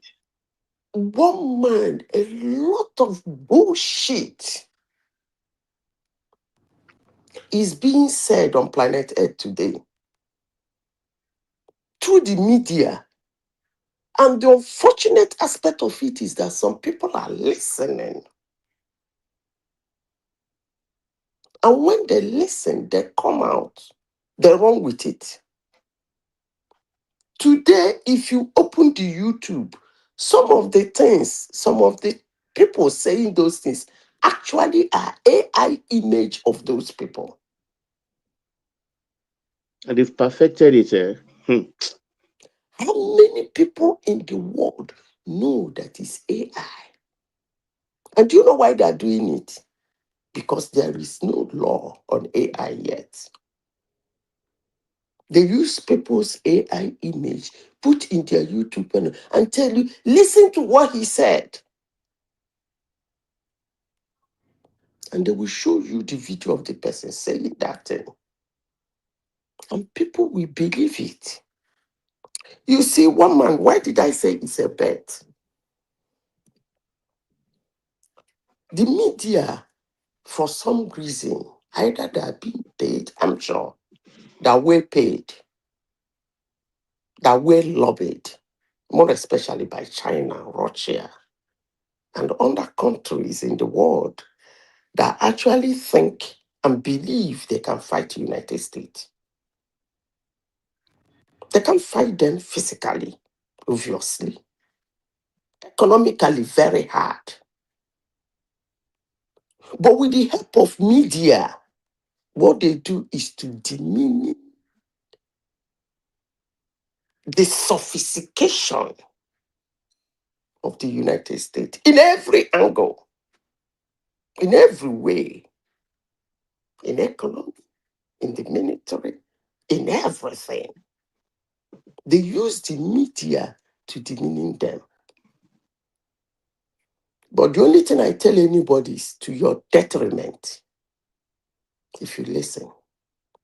You see, I was sitting down here yesterday and I had a news flash. The President of the United States mentioned Nigeria once. And all of a sudden, Nigeria is making headlines every nook and cranny in the world. Local news in the world, in most ridiculous places, Nigeria has not been mentioned before. Flag Nigerian news. It was Bogu. What is it called? Bogu, right? Yeah, Bogu. Bogu.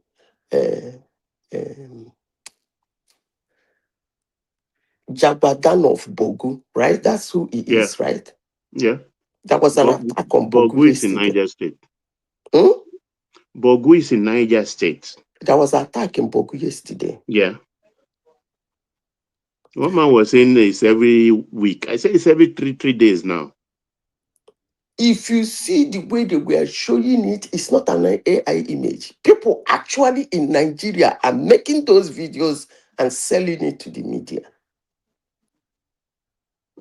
If you see how people were running for their life, I ask myself a simple question: is this my country? It's sad. Very, very sad. You know, Zita, what I still don't get is the objective of this whole exercise, because there's a great expense to what these bandits are It's doing. the same question I asked when I was saying that. Can anybody make it make sense to me? What are they looking to achieve? Okay. They must know they can't turn Nigeria to some Islamic state now. It's not going to happen. They must know that now. What exactly are they looking to achieve? You know, Okay. what's the... Do you know why you asked that question? It's because I'm not sure you know very much about jihadism. You see, when I tell people that the world and the Muslim nation don't like Israel and US, people will tell me, what are you talking about? What are you talking about? How can you say that? I'm a Muslim. But Zita, that's widely known, and everybody knows that the Muslim nations don't like America and Israel now. Everybody. Do you know why? There's so many layers, but there's the religious perspective, because there's the theory that the Muslims want to create a global caliphate, and there's a push towards that. And then there's the religious tension of all the main religions wanting preeminence. And then there's also the ceding of Israel within their territory, which makes them uncomfortable. There's so many layers to it anyway, from my own. Let me tell you the reason. There might be other side of this weather is disturbing. There might be other side attraction. The main reason is that they are the only one that has paracetamol to their headache. You see, if you study jihadism or jihad, how they operate, they do not listen.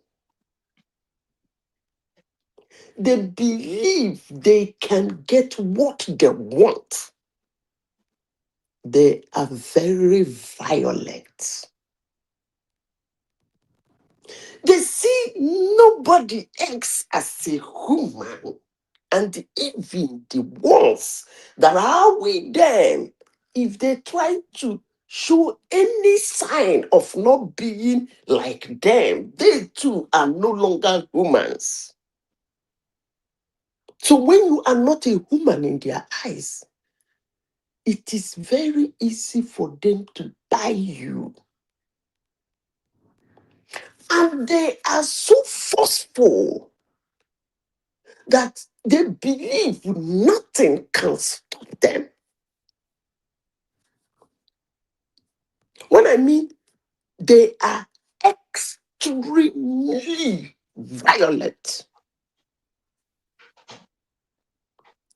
but they have only two people in the world that are more violent than they are: Israel and United States. They have headache, paracetamol for their headache. Those ones show no mercy to them. When I mean no mercy, they can clear a whole nation just to shut them down. Those ones do not tolerate extreme violence, neither do they bow to it. In fact, you anger them if you show that you can point a finger in their face. Those are the two nations on planet Earth that is stopping them from achieving their aim and doing what they want to do, when they want to do it, where they want to do it, and how they want to do it. Only two in the whole world, only two nations And those two nations, they cannot do them anything rather than to use the media to fight them. If I tell you how much they spend in free Palestine, you will never believe it. You will say, You know, what? the ideology, what they believe, Zita, is that God, for a purpose, gave them the oil. So that is why that oil, in their thinking, the returns they get from it should be used to sponsor jihadism. That's their belief. That's why they are pumping money. Even Saudi Arabia, that is pretending that it's a clean society, or Qatar, they are the ones pumping money. I will speak on those people because those people, they are not pretending. They are just being smart. If I tell you how many times a president of the United States told them that if you don't take time, you see those beautiful things you are building as tourism, we will blink it in a twinkle. Yeah, and they pay for that is their being fear. in safety. Those ones are being every smart. month. Because that glass wall and chrome leather they built in Bahrain, in Qatar, in UAE, Saudi Arabia, they are Kuwait, they are scared themselves because they created a monster. So they are feeding them with money. Because those things are easy targets with the drone technology these days. So that they are in safety today is because they are paying heavy price. Those ones are they prefer to smart themselves into the hands of America. Come and keep your weapons here. Come and do business with us. Put your We are very vessels nice around people. our We are very nice waters. people. We Parade. don't want trouble. We But will pay for the meanwhile, fuel. they are the ones sponsoring trouble all over the world. What is happening in Nigeria? I won't be surprised if the hands of UAE and Saudi Arabia is there. I would not be surprised. It's almost a certainty that it is, because if you look at what's going on in Nigeria now, one, like I said, there's a big expense to this banditry and what is going on. They have to weaponize these people. That's a great expense. They have to do the logistics, all of these things. There's a real spend behind it. And we are not clear on the end goal. They are not kidnapping really for ransom. These are not just everyday bandits. They are savaging a whole region for reasons of ideology, and that ideology traces back to the Middle East. You know, and they also have all these traveling imams or prophets or whatever that go into these countries to really embed that indoctrination. They call it what? It's a their hand is in it. There's no doubt about that. Now, what's going on in Nigeria traces to the Middle East. You see, one man,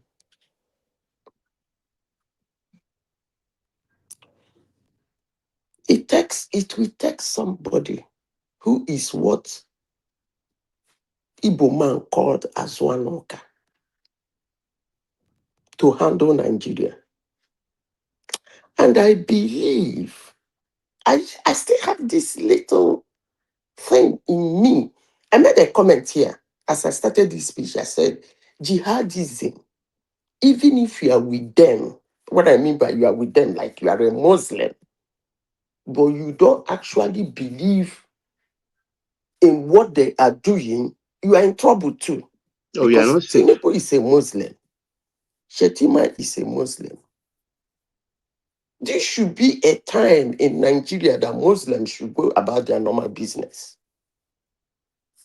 peacefully.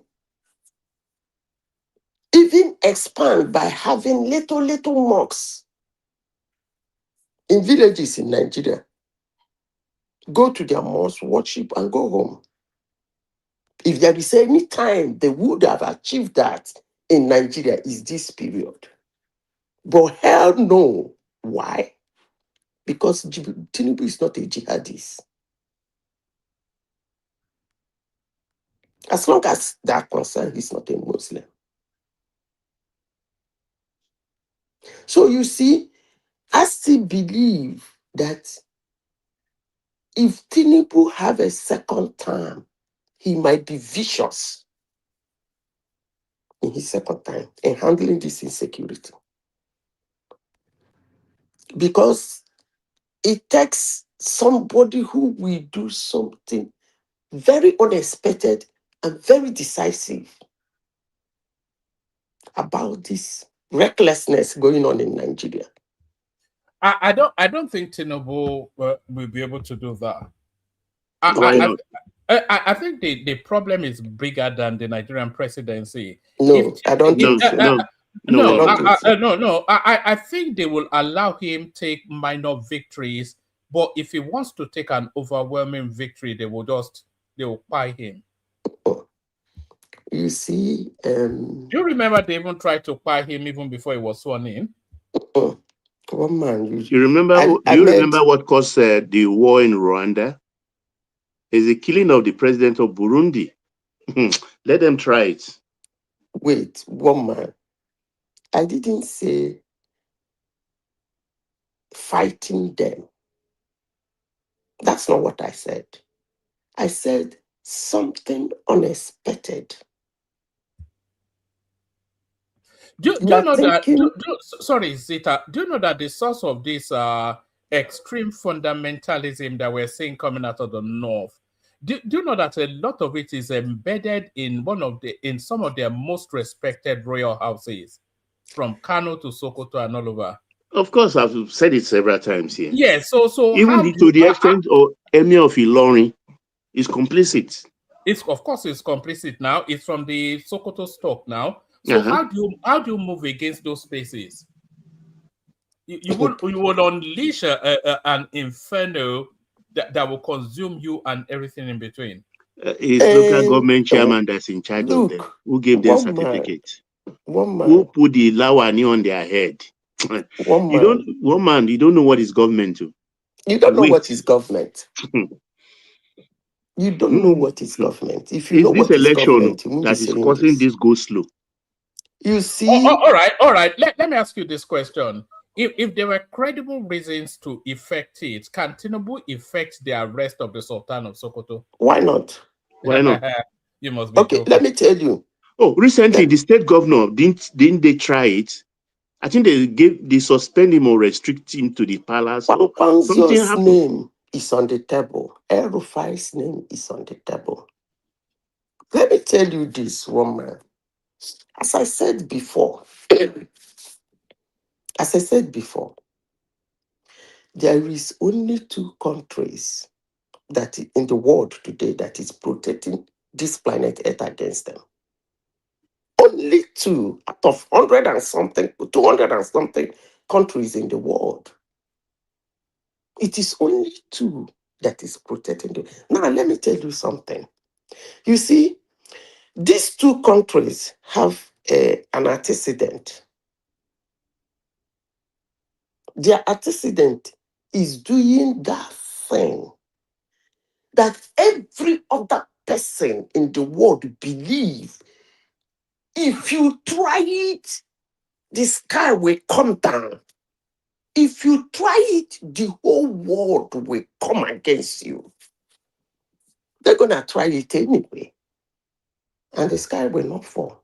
We saw that in Venezuela. Thank you. Venezuela is not the first time they did it anyway. They did it in Panama. They did it in Grenada. They did it in Libya. You will say, how dare they? Is it people will come out in the media and screw trash? Even some Muslims today who hate America with a perfect record are still whining about Venezuela. They said it's supposed to raise dust in the world, but everybody kept quiet. Because everybody can only talk. But when it comes to action, it's only these 2 guys. They will vote you. When I mean vote, they will vote. they will so deal with you that even the person that said they can't will say, eh, and run under his bed. So don't say a sitting president can't. When you read the spiritualism hierarchy, after the creator is the government, that's one thing humans don't seem to understand. Let me repeat it again. If you After look at God, the na government now. hierarchy of And if spiritualism, it's only the kingdom of heaven, kingdom of God that runs on righteousness, the kingdom of earth runs on violence, and the violent take it by force. finish. You finish my submission. So don't say he can't. This one, America is coming in. As I said before, you know, I talk a lot of rubbish. I hope it's not a bet. No, that's why Because they are going to meet their destruction, because these they will be people so that run, tempted. carry gun, Just people are let running. one official drop. You look at people who are shooting. Number one, even me, when they watch military do training, I can shoot better than them. They are not trained. They're not that cool. You can see that it's just somebody who pick a gun and want to act just to kill. And those kind of humans cause what they call reckless mayhem. They cause what I call mistake of the millennium. Because as they're running, jihadism want to show you they are extremely powerful and nobody can stop them. That is their ideology. And they do that and hit one American, boom. Tinubu will tell you I people, laugh. sorry, That I will be the cannot fight them beginning. all. I beg you now. I know they. But the consequences will consume Tinubu too now. The How? How? It goes just to prove what he's been suffering all these many Let me months. tell you something. The only consequences that will consume him, if look at the history all over the world. I don't like history, but you people will understand me if I use the word history. But I prefer to use the word reference, because reference go to a reasonable, well-documented incident. But history might be told by an extremely liar. If you look at it all over the world, there is one mistake presidents of the world do. What mistake they make on these two nations I have mentioned. Every president that have had in contact, that came in contact with these two particular nations, Israel and United States, the mistake they always make is by threatening how they are going to deal with them. Some propagandists in the media will say to beef the confidence of their citizens. And I call that the most stupid mistake anybody can make. If you watch it, make references to countries they have dealt with, before they come in, watch and hear what their presidents say. He's poking his eyes into their nose. I will not tolerate. We are a sovereign nation. If you dare us, we will do this. We will not let you come in. And these two nations don't take it. They're going to come in anyway. And they're going to do their shit. Whether it's legally right, what do you call it again? International Criminal Court, whatever. Right? Humanly right? Spiritually right? Not only Visibly spiritually, yes, right? And because everything not Zita, right, they're gonna do it anyway. you know, come middle of the year, things will take a new turn. That the Christians, there'll be so many crusades with Americans coming down south. Because now that El-Rufai has confessed to be a hacker, I can authoritatively tell you that the Yes Daddy tape could have come from El-Rufai. Could have come from El-Rufai. And I don't think Bishop Oyedepo would take kindly to that if he's thinking in the same trajectory like I better I'm forget all doing. those the religious leaders in Nigeria. Please forget them. Those ones are protecting They their are kingdom. counting now. I They are don't want to counting. talk about them, please. You know, there are some people that have repelled me so much in life that when I talk about them, people like Obi, people like pastors in Nigeria, when I talk about them as if I'm going extreme because they have Zita, repelled me. take it easy. Touch not my anointed. Touch not my anointed. And Do my then prophet no harm.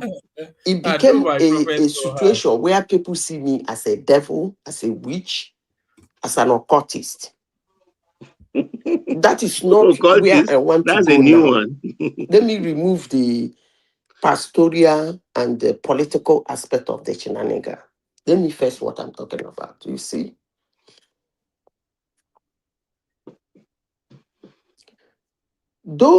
I like the way Tinubu is handling America.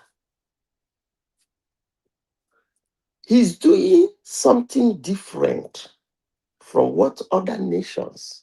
Maybe because, according to him, he said he doesn't listen to media. Maybe that's what is helping him. Because if one lunatic or several lunatics have come to several platforms, several media houses to say how Nigeria is a sovereign nation, Tinubu should kick their ass and ask who the heck and tell him how a dumb Donald Trump is. Actually, when I hear people say that, it marvels me. When they call Donald Trump a dumb, an idiot, it marvels me. My body shake.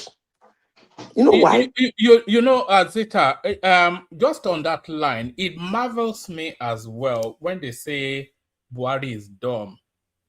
This was a guy that was a head of state and then maneuvered himself back to become a civilian president. And you're telling us he's dumb. Apart from that, in a country as gifted with people as Nigeria, that guy rises to the top twice, and you're telling us he's dumb. Apart from that, some people will tell you that all he did, it wasn't him that did it. That it was what's that the name? It's evil. Buhari that I'm talking about is evil, yes, but dumb, no. No. It's not. They will tell you is what that his second that time. What's his name? I keep messing up with that man's name. His second. Idiabo. They will tell you is Idiabo that did it. And then why you was begin to wonder, I am your superior. I am your superior. If you think of any situation, we are in the office and you're superior, and you present a project to me, I ask you some few questions on the project, and you give me a clarification why that project should go on, and I sign it. And you go out and execute that project, and somebody will call me dumb. Come on now. But these are the things that the media, the propagandists, the liars of this planet Earth. You see, when they call Donald Trump an idiot, a buffoon, I begin to wonder, when am I going to be this kind of buffoon that maneuver finances to the extent I have skyscrapers in some places in the world? When am I going to be that idiot and that low IQ human? Money is not with idiots. Donald Trump is not an idiot, but there is nothing that compliments him even for. It's not a genius either. It's crafty. Hold on. It's sort of a Machiavellian sort of a character, and it's very narcissistic. It's probably singularly. It's in the top tier of narcissism globally, but it's not an idiot. But it's a nasty man, though. Okay, and one man, I will tell you, if the word you use can go to him, that means you are actually saying he's brilliant. No, I wouldn't extend that far. Okay, because for you to say, if for you to say somebody is a narcissist, go and study about them. Narcissists are not born on a dull brain. Period. You see, the media and the liars and propagandists present some certain things as if it goes to the dumb, to the idiots. It's only a fool can be that, but that is actually lies. Go and read the antecedent of a narcissist. They are not dumb people, neither are they idiots, neither are they fools. They are extremely brilliant. That's why they can maneuver what they want to maneuver and do what they want to do. Go read the Rasputin. You will know narcissistic people are brilliant too in their own way. No. They are evil. No, yes. That somebody use his brilliancy to achieve evil doesn't mean the person is dumb. Can you hear anybody, Zeta? Yeah, I'm hearing you. Yeah, hold on. Let's engage with you. The leap from idiot is not to, the fact that you are not an idiot, or there's several stages now to being a genius or somebody like Trump is middle range clever. It's not spectacularly, genius, but the narcissism narrows him down to singularities, and then he acts on that singularity with decisiveness. That's all he is. But it's not Professor Wole Soyinka or some Professor Wole Soyinka is not as smart as Trump. Well, that's your opinion. Yeah, that you wrote, that you sit down to write fantastic books doesn't make you smart.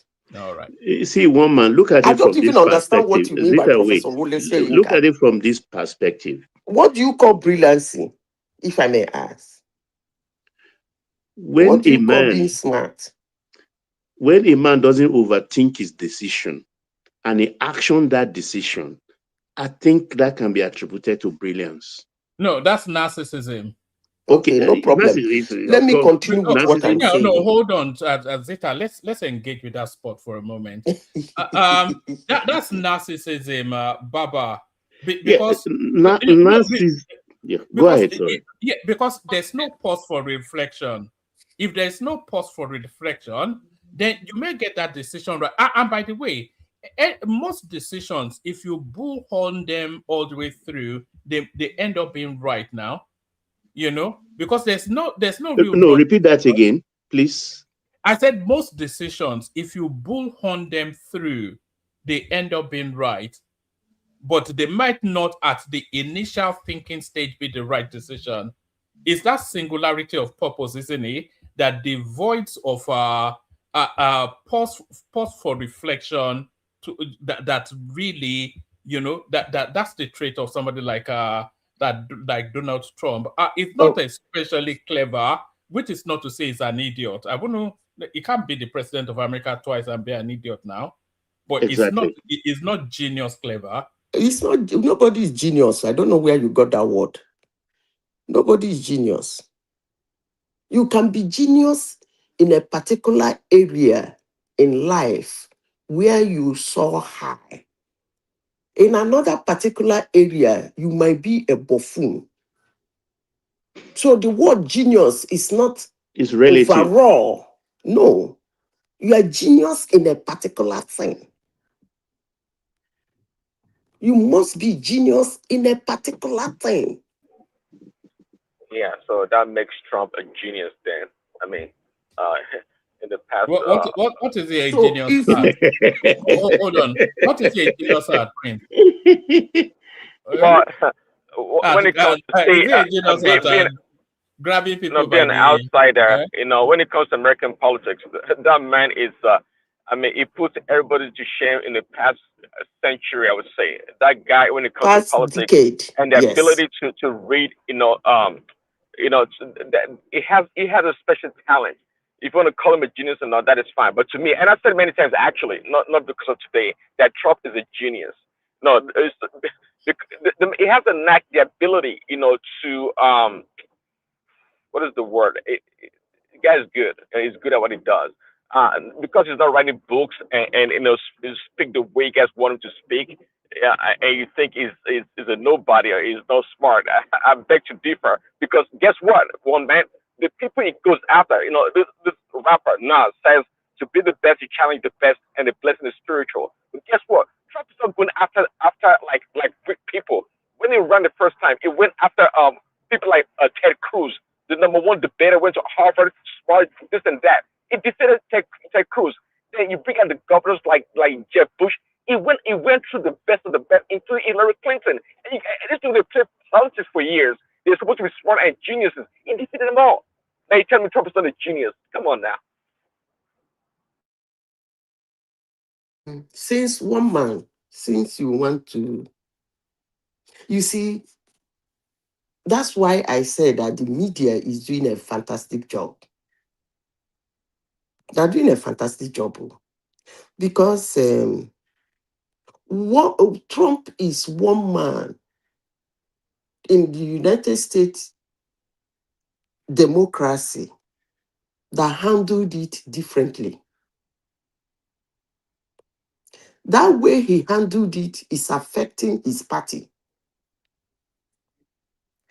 From the time I started understanding their electioneering and their democracy, this guy came from being a Democrat and came into Republican. And then what did he do? He took the two and jammed it in himself and move on. And that thing generated a lot of support for him. And again, a lot of confusion that even the media didn't know how to manage. And you call that person an idiot. A man that we tweet and tweet and tweet. Let me finish. Tweet and tweet and abuse you, abuse you, abuse you, abuse you, abuse him, abuse him, abuse him. And then the next time you tell him you are coming to see him, the whole world will be expecting chaos as usual, because they have tagged him a chaotic person who can tell you anything, say anything, and fight you anywhere. He dwindled them and do a different thing. And you call that person an idiot? A fool? Nobody has called him a fool. He became somebody who is unpredictable, is a genius. That is one of the antecedents of geniuses. No. Okay, let me chime in here. If you want to, let me finish before I lose my thought. Anybody who is a genius in a particular area, you can predict his next line of action. Even in mathematics.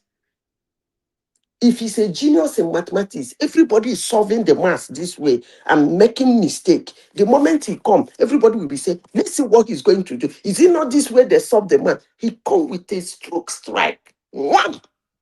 And he gets it right. That's a genius. They are never predictable, because their brain think differently from every other person in that area.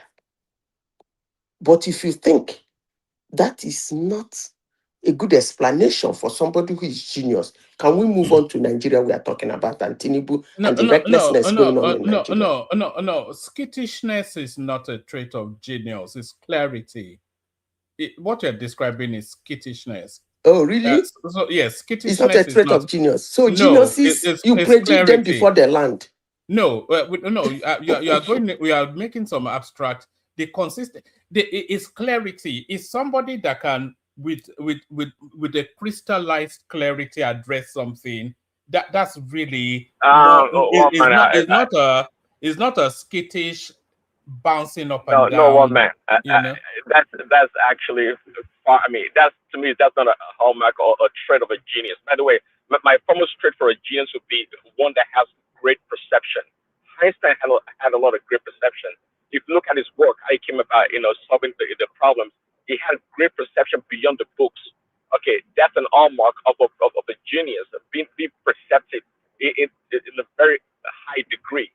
Not to be clear. Come on, most geniuses they're not clear at all. Some of them can barely even articulate articulate their position on the matter. No, it's not the articulation now. It's the crystallization, which is exactly what you are saying. What I'm saying, but in different words. I'm talking about crystallized thinking as opposed to skittish thinking. Yeah. Crystallized thinking, is that what you call a genius? It's one of the hallmarks now. No, it's one of the because, hallmarks. Clarity of thought. Clarity of thought is one of the hallmarks. Clarity of thought. Clarity of thought makes you a genius. That wasn't what I said. I said it's one of the hallmarks of. Well, before you see, I was going to chime in quickly. You see the clarity. You see the clarity in their action. Even thinking outside of the box still requires clarity of thought. Okay. Not skittish. Hold on. And Donald Trump is a very skittish man. Okay, hold on. One man, you say clarity and then thinking out of the box. In the person's brain,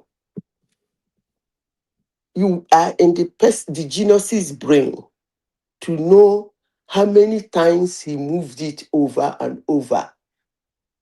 But you see the result is the result of his thinking, the end game of his thinking. That's where you see the genius, not inside his thinking. Those people call it Trump a genius. I'm so disappointed. Priest Daddy, do you live in America? I think we should look. AOY, which kind of question be that? No, I want to ask him. So I think he lives in America. Do you remember America? No, hold on. I know AI. She does not live in America. She can say whatever she wants to say. AY, please, before we go on, I just want to apologize to you. Yesterday on the Ghana's early 2000s population count, you were correct. Sorry. Thank you for bringing that. My household corrected me. Okay. Where's the $1,000 that you bet him? I didn't bet too. I'm not a betting person. You see now. But on issue, if Trump, I don't even know how anybody will reason if Trump is a genius, really? Like, what makes you, give me one reason, what makes you believe Trump is a genius? In what way? Before they answer that question, let me ask you a question that will set the... Is Trump an idiot? AY? He is an idiot. He's an idiot. That's where you fell. That's where you fell. He is an idiot and possibly a lunatic. One man, you've answered the question he's asking. Can we move on to Nigerian this thing, please? You have just answered. No, we are not gonna move. Trump, one man. Let me just break this down for you. Are you asking me? No, he wants to expand. I think you are just blindly. He wants to expand. Zita is more American than most people. No, why I said we should move on is that two of us are in two.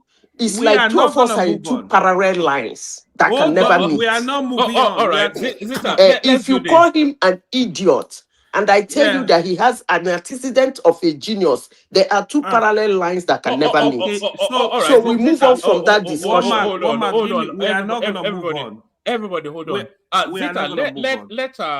Zita, let AY expand on that, because I think he added a proviso. So let him expand to land us on that. Because you can't say Trump is an idiot anyway, because there's nothing to suggest that he is. Yes. Okay, so let me explain to you. So first of all, there is nothing in life Trump has achieved that will make him anything close to evil, an intelligent man. Nothing. So first of all, he got his wealth. He inherited his wealth from his father. One. Second did he expand of all, it? Did he expand it? He did expand it. The expansion he did was stolen money. So when you call Trump a genius and you refuse to call Hush Puppy a genius, then I will have problem with you. One man, you can fact check me as I speak. Hush Puppy is a genius. Hush Puppy is not an idiot, though. Wait now, wait one man. Wait one man. When you go fact check me, Trump, since they added over the wealth from his father, Trump has filed for bankruptcy up to 6 times in America. That is how he duped the system. That's not genius. It's just like say, oh, our Yahoo boys that stealing people money in Nigeria, they are genius. People praise them. Genius in what? In what? In education? In what? Exactly. I mean, Trump is a rogue, man. Like, if you know people that have worked with Trump, what do you think the leaders in America, the past president, nobody want to associate with him? Even the Republican leaders, they avoid this guy. So let me come to economy. This 1 year Trump has been in government. Go and check the American economy. People are easy to criticize other countries. Go and check what is going on with American economy right now. One man, I'll be back. The unemployment is on the high side. Not only that, the cost of, you hear him talking about tariff. What happened with tariff? That's what I was asking Priest Daddy, that is also calling Trump genius, if he lives in America. If you go to the stores today, things you buy $5 ordinarily, they are like $6-7 right now. In fact, some the price increase is quite high. So I don't know what he's doing. Like, you having more homeless people. Price of houses, price of rent are going up. Confirm this information. All of you have friends in America. So wherever you live, I guess the price of commodities are going down, right? You guys are living in largesse, right? Is that what you're saying? Which commodity? So you see, this is the argument. Your argument now is kind of dumb because Trump distorted the world stage right now. So how you need to ask yourself what makes the price of goods increase since Trump came into power? That's the question you need to ask yourself. One of the reasons was the so-called tariff.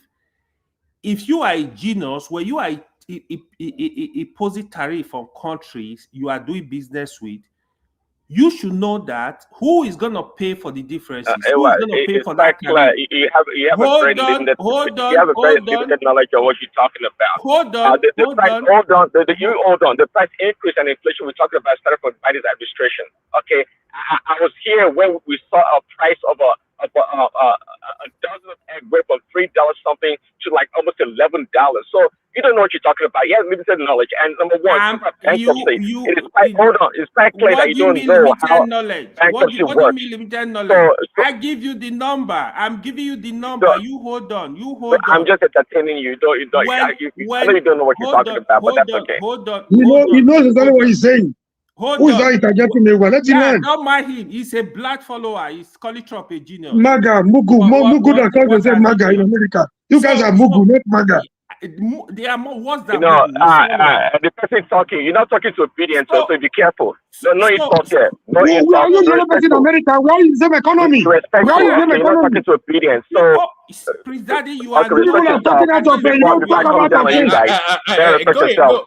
Go easy on Prince Daddy. You are AI should not come here and be talking Yeah, don't easy on me, but respect yourself if I come down on you. Okay, I don't do that nonsense. You're not talking to obedience. Okay, you blame me Biden for everything. Even you blame me for their you blame me for the attacking of Trump. Okay, You say things do at home. You blame the PDP. You blame PDP for what he committed 60 years ago. Omar, thank you. Okay. So I don't know why you're talking about obedient. I don't know what was business between me or whoever obedient Tinubu. I don't know. Now because Omar is talking, he's talking loose. Saying my guy's local. So I'm not in the same economy. I'm not buying something. I just came out of government store. From a headless mob, okay? What he's saying is Omar is turning it into a street fight, like the obedience. Yeah. So I can go dirty and insult you too. So let's not go there. Respect yourself. I don't play that. Respect yourself. You're not talking to obedience. Yeah, be courageous enough to say the truth. Even if it hurts you, say the truth. Well, let it be truth in your own head. Let it be truth in your own head, okay? Hold on. Let me finish. Wait. One man need to just finish. hold on. They will not. Just hold on now. You still have the floor. What Prince Daddy is saying to you, on this platform, only two people can give us a real lived experience of America. That's Prince Daddy and Baba, because they live there. I live in America. What are you talking about? You live in Canada. No, I don't live in Canada. No. One man, don't do that. I live in America. All right, I'm a resident. I'm 100% resident of America. That's where I live. Don't do all right, that. carry on. I know. So I genuinely thought you lived in Canada, but no. I used to, but I live in America. So let me. I'm trying to break it down. What is going on in the system? I don't know why people are not truthful. I don't know why people are just blind followers of. If Baba live in America, Baba know what I'm talking about. So I know Baba can stick to issues. So the tariff he imposed on country is American. The common Americans are paying for it. One man, let me let you know this. Obama introduced the Obamacare, which is the Save Act. Like what used to happen, right? The poor, the less privileged, they were on this health insurance scheme, pay for maybe I have a friend that was on it, like say $200, $300 a month. You know what Trump did? Trump decided to stop that. People are paying $1,000 plus average. Nobody is paying less than $1,000. Of course, a lot of people cannot afford it.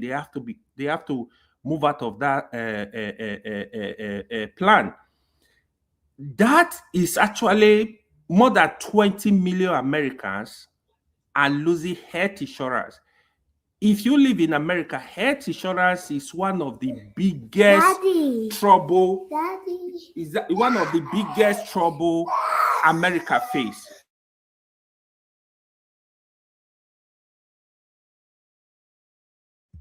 You say now you've been called out. Sorry, I'm almost trying to no, keep this. we don't want to listen to a lecture about. You will talk. You will have your time. Just talk about Trump is a genius or not. You are not the one to lecture me or Baba about your lived experience in America. Trump is worse than an idiot. You can have your own perception Trump about is it. worse than a buffoon. Is that a human being? Guy. You are entitled to your double opinion. It doesn't matter. I'm not following. Trump is worse than an idiot. Trump is worse than a buffoon. See. Is that a human being? You're the one that was insulting your governor the other day, and when enigmatically insulted you, took your personal. You want me to come and governor against you? You're quick to insult people, but when they insult you and your governor and your people, you take it personal. You want me to come and read my governor? Be mindful of yourself and your mouth. I'm not like you. Prince Daddy, you will speak. You hold on. I need to explain to one man, because you guys are just lying to one man here. I needed to explain what is going on. You have to speak to this issue and speak here, all right? So don't worry, we are here. So that health insurance is a mess right now. I don't want to talk to him about the immigration. People know what is going on with immigration all over the world, but whatever. I don't want to really speak about it. when it comes to the economy, like I rightly said, people are losing jobs. In January alone, over 109,000 Americans lost their job. Fact check me 1 month. This information, they are not hidden. They are online. You can Google it up, check ChatGPT as we speak. They will give you those information. So the system is tough right now. Things are not as rosy. If you understand the economy, for the Fed to cut interest rates like consecutively, that is a signal of a sick economy.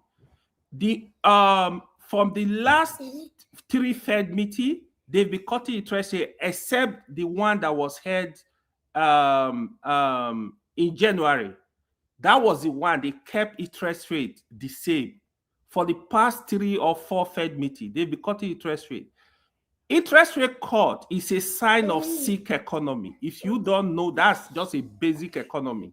So Trump has not done anything that will even shows that he. Okay, I think that's fine. You know, let me finish. He wanted. You take it too long, man. We don't have time for this nonsense. Come on.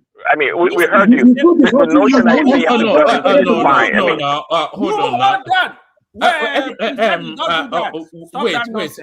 Wait, one more minute. AY, hold on, AY. Round it off in 2 minutes, and then Prince Daddy gets the right to reply. Omori can chime in. I think Mike wants to come into that conversation as well. Yeah, so 2 except minutes. As long as they stick to fact. Let me tell you on the election. Right now, go also check this video online. Trump is scared already that he's going to lose the midterm. They have to do everything to win the midterm. He's scared already. I will tell you this. For the past, since middle of last year, all the elections that have been conducted, they conducted one in Virginia, New Jersey is a Democrat area. Even the last election, last couple of weeks ago, that was conducted in Texas, Republicans lost that election because of the madness of Trump. Listen, Texas is a pure Republican state. Democrat winning election there is as hard, it's very difficult. They just lost that election because of Donald Trump. So Orange Man bad. We got it. Orange Man is bad. It is the worst person in the world. That is fine. Let's move on. You hold on. Why are you aggressive? Hold on. So because he's spewing garbage. That's why. You know. Let's move on from it. If it's bad, Trump is bad. I don't care. I mean, even if he saw Jesus Christ, I wouldn't care. So I'm not sure exactly what you. All right. Let time I give to me. He's targeting me too much. All right. Wrap it up in 1 more minute, and then good. Wrap it up in a minute. But AY, you like to take too long to explain simple points. Sometimes just make your point. I know. This is forever to answer the damn question. Like we have lectures. I don't need 2 minutes to make a point. Don't need 2 minutes to give long explanation. Just land the point. Okay, my guy. Okay. No, I'm not against your point, Shabo. I'm just trying to give advice. Sometimes it takes too long to make simple points. Is this guy that I wish okay, no problem. So that election, Trump is actually scared of midterm as we speak, to the extent that he's looking for a way to cancel midterm in America. This guy does not obey law. And you still call him an idiot. This guy does not obey laws. He's behaving like one African dictator. Even at when he was in power the first time, I said this to people: if Trump was an African leader, he will never leave power. He will never leave power. So people that think because he's doing dubious things, his intelligence, he's a genius, then they should praise people like Uganda president that have stayed in power for 40 years.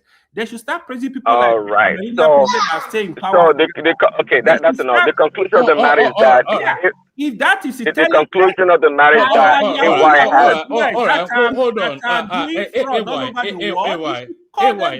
all right, thank you, AY. All right. Prince Daddy respond. Omori chime in after Mike wants to come in as well. So Prince. One man. Well, there's nothing. Prince Daddy, just give me a second, please. One man. Yes. I have 2 responses. The first one is, I never knew in my whole life that it takes an idiot to dwindle people. That you must be an idiot for you to be able to dwindle people. The second one, the second one is the media is actually doing a fantastic job. They're doing a very fantastic job, as I said before. That you are using your smartness to do evil doesn't make you dumb. I'm beginning to see that most people believe that before you are a genius, you must have used it to do good. So you just call Trump an evil. Robber. That No, guys. Just let Prince Daddy respond, and an then armed robber that went to steal, plan his way, went for a successful game, and come back. That he did that successfully and smartly doesn't make him a dumb. He's smart. All right, Zita, let Prince have his say, and then I think Omori wants to come in as well. Prince.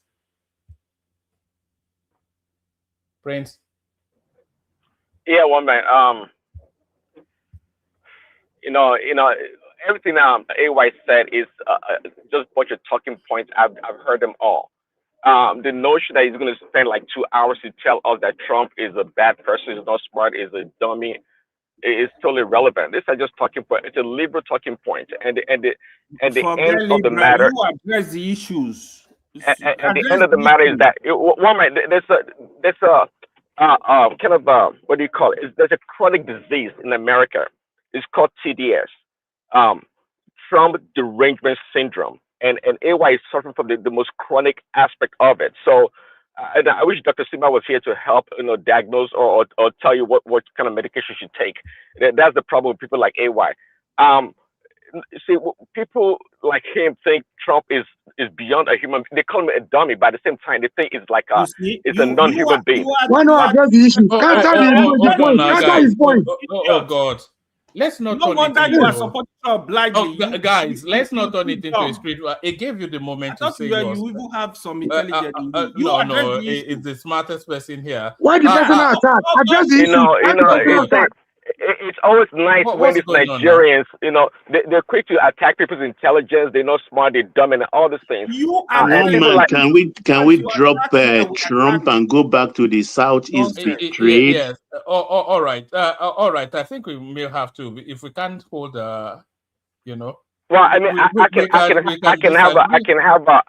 can have a simple response or intelligent conversation, and not result in name calling or insulting people. These human animals, the way they behave is quite interesting. At the same time, they are the people that are quick to insult other people as not being smart or being genius. You are the one taking this personal. You are the one insulting people. This human animal. This is what I'm talking about. It wouldn't let people talk.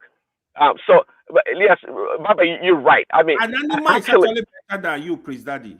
An animal is better than you. If you can support Trump like a fool. All right. So this is the point. I don't even spend my time. People, they will disrespect you. You are not bigger than anybody here.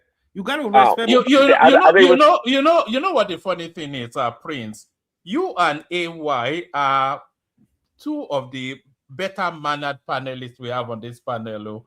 So that's what's really surprising. I've never insulted anybody on this panel, but this is if you. Actually, you did earlier, but that's okay. See, but when it comes to insulting people, you talk to the wrong person. I'm totally impervious. I don't care if anybody insults me. It doesn't matter to me. It doesn't. I'm not here to insult anybody. Like, but you did, and Omori did, but I don't care. It doesn't matter, guys. Trust me, man. It's water under the bridge. We're gonna catch up later. We're going to catch up later. It's water under the bridge. I don't care. But my point here is that, Baba, we're going to move on. I don't spend my time trying to defend Trump anyways. Even Jesus Christ, I don't defend Jesus Christ. So this notion about Trump, this and that, I don't care. But anyway, it's fine. But those talking points, I'm very much aware of those talking points, and they can go as far as they can.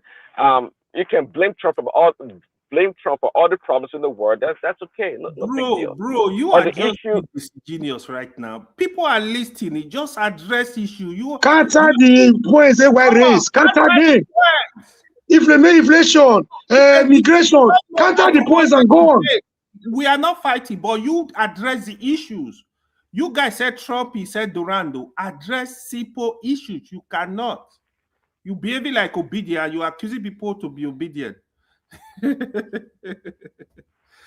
Wama, you see this your man? All right, maybe we can come out. Of course, he knows I'm saying the truth. Anyways, no, it doesn't agree with you. It just doesn't want the smoke of Let me the. make one comment about Trump. I think it took me a while to finally discover his weakness. For a long time, I only saw his strengths, but recently I've really discovered his weakness. Whereas I think Trump, if he's going to be in the government, he'll best be like a Secretary of State or Chief of Staff.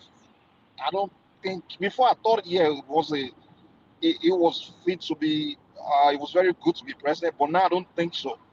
Now, why am I saying this? The category of leadership, I thought he had leadership skills, which it does, but there are category of leadership skills, right? Some people are good being leaders of men, right? Some people are just good in being leader of themselves, and then there are some people that are good in being leader of a nation. I think where Trump fits, where I think is a very good leader, he's a very good leader of men, but I don't think he's a good leader of a nation. You understand? Like someone like me, I'm a very good leader of myself. When it comes to leading people, group of people, I'm not good at that, Like when it's time for accomplish a mission, if I go by myself, I'm a lone worker, I'll get things done. But if it's working with a group, like I'm not good at that. That mission will probably fail. I just have little tolerance for patience for people. You understand? Now Trump, he's the kind of guy where you give him a team, he will make sure that team get the job done. Squad of people. He's making his ministers work. He's people under him. He's making them work, get the job done. But as a leader of a nation, you have to be long-sighted. You guys are a very short-sighted person. So the decisions he's making as a president, in a short term, he's just making fast deal. But a lot of the deals he has made, like these guys, literally set America off for big failure in the long term.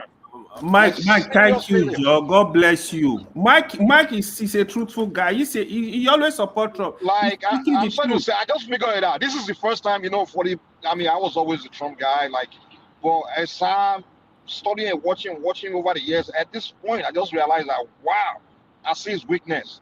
Like every decision that's been making so far, in the short term, he's getting things. When this guy literally made China take over the world because American doctrine over the years is to paint others as the devils and America as the angel, right?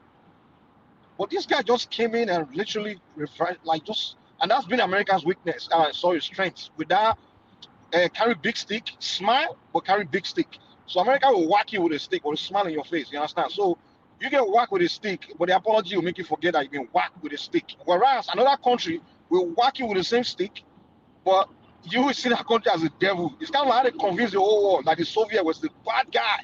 The Chinese, everybody were bad, but they are the angel. But then they weren't really doing a lot of the, invasion and all those things. But somehow the whole world. So those were because back then they used to have those kind of leaders. They understood the long term. Whatever we do now, we have to think about the long term. But Trump has been a guy that's just making decisions for the short term. And I'm like, yo, all these things you're doing. Literally in the long term, you've destroyed the image of in the long term. Think about it. American strength has been number one, immigration. Immigrants has been literally the strength of their growth economically, internally, the immigration system. And number two, not illegal unsettled immigration. That's whether the illegal right or illegal, the backbone of American economy. So hold on, calm down. And they always find a reason to make immigrants feel, the government at least, immigrants feel welcome and things like that, and the one they don't need, they just get rid of you. They figure a way to get because all they're doing is bring people from in other countries and bring draining those countries. Bring draining America and bring draining everybody else. They did it to Europe for so long. Europe figured it out. That's why they quickly cut it off, and then they started going to other societies. So that's one. And then the other one is able to influence key allies in the world and go out there in the world and sell America to the world as the angel kind of thing. Boy, he came in and literally just kill those things, man. Like he's made America. Well, it would be nice to give comparison. How did Obama sell America to the world? Is it by spreading LGBTQ in Africa? What did Biden do in his 4 years? In his 4 year in his office? You're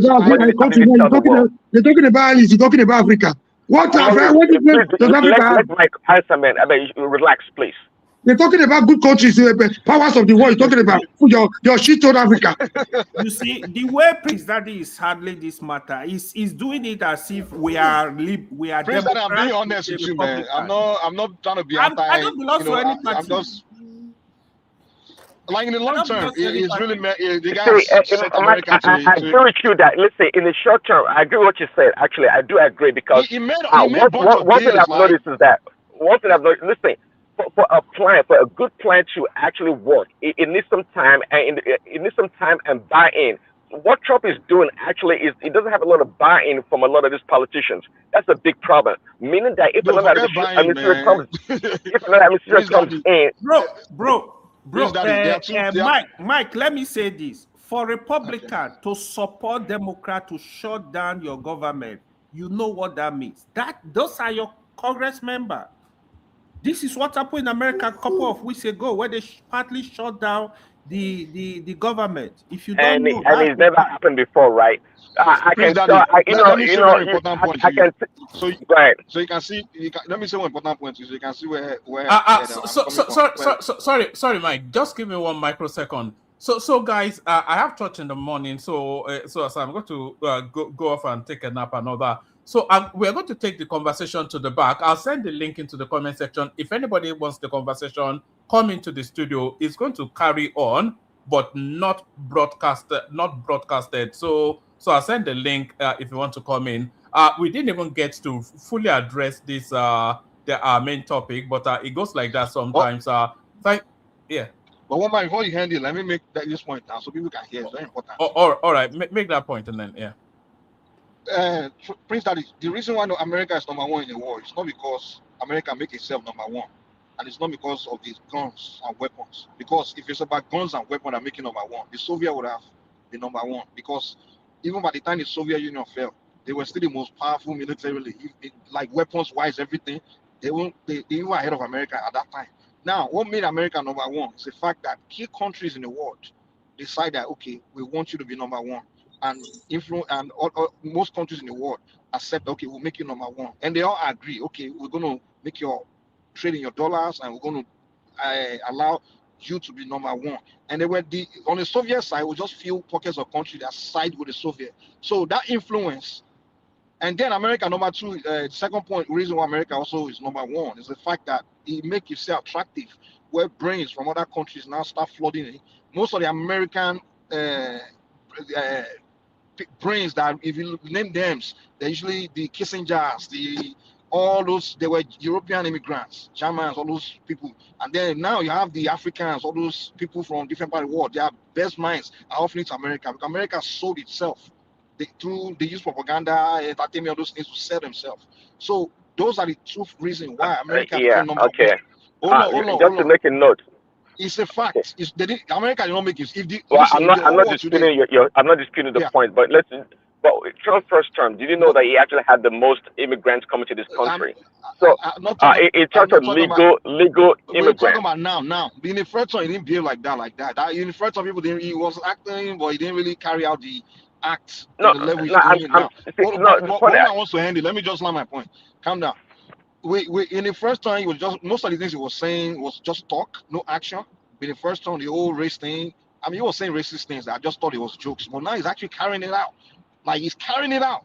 Go after Somalis and sending people. I mean, he's like really going heavily, like with the action. So it's right to go after those Somalians, though. Those Somalians, they're real menace in every society. Like, literally, like, he's actually, in the first time, that has nothing to do with his political campaign.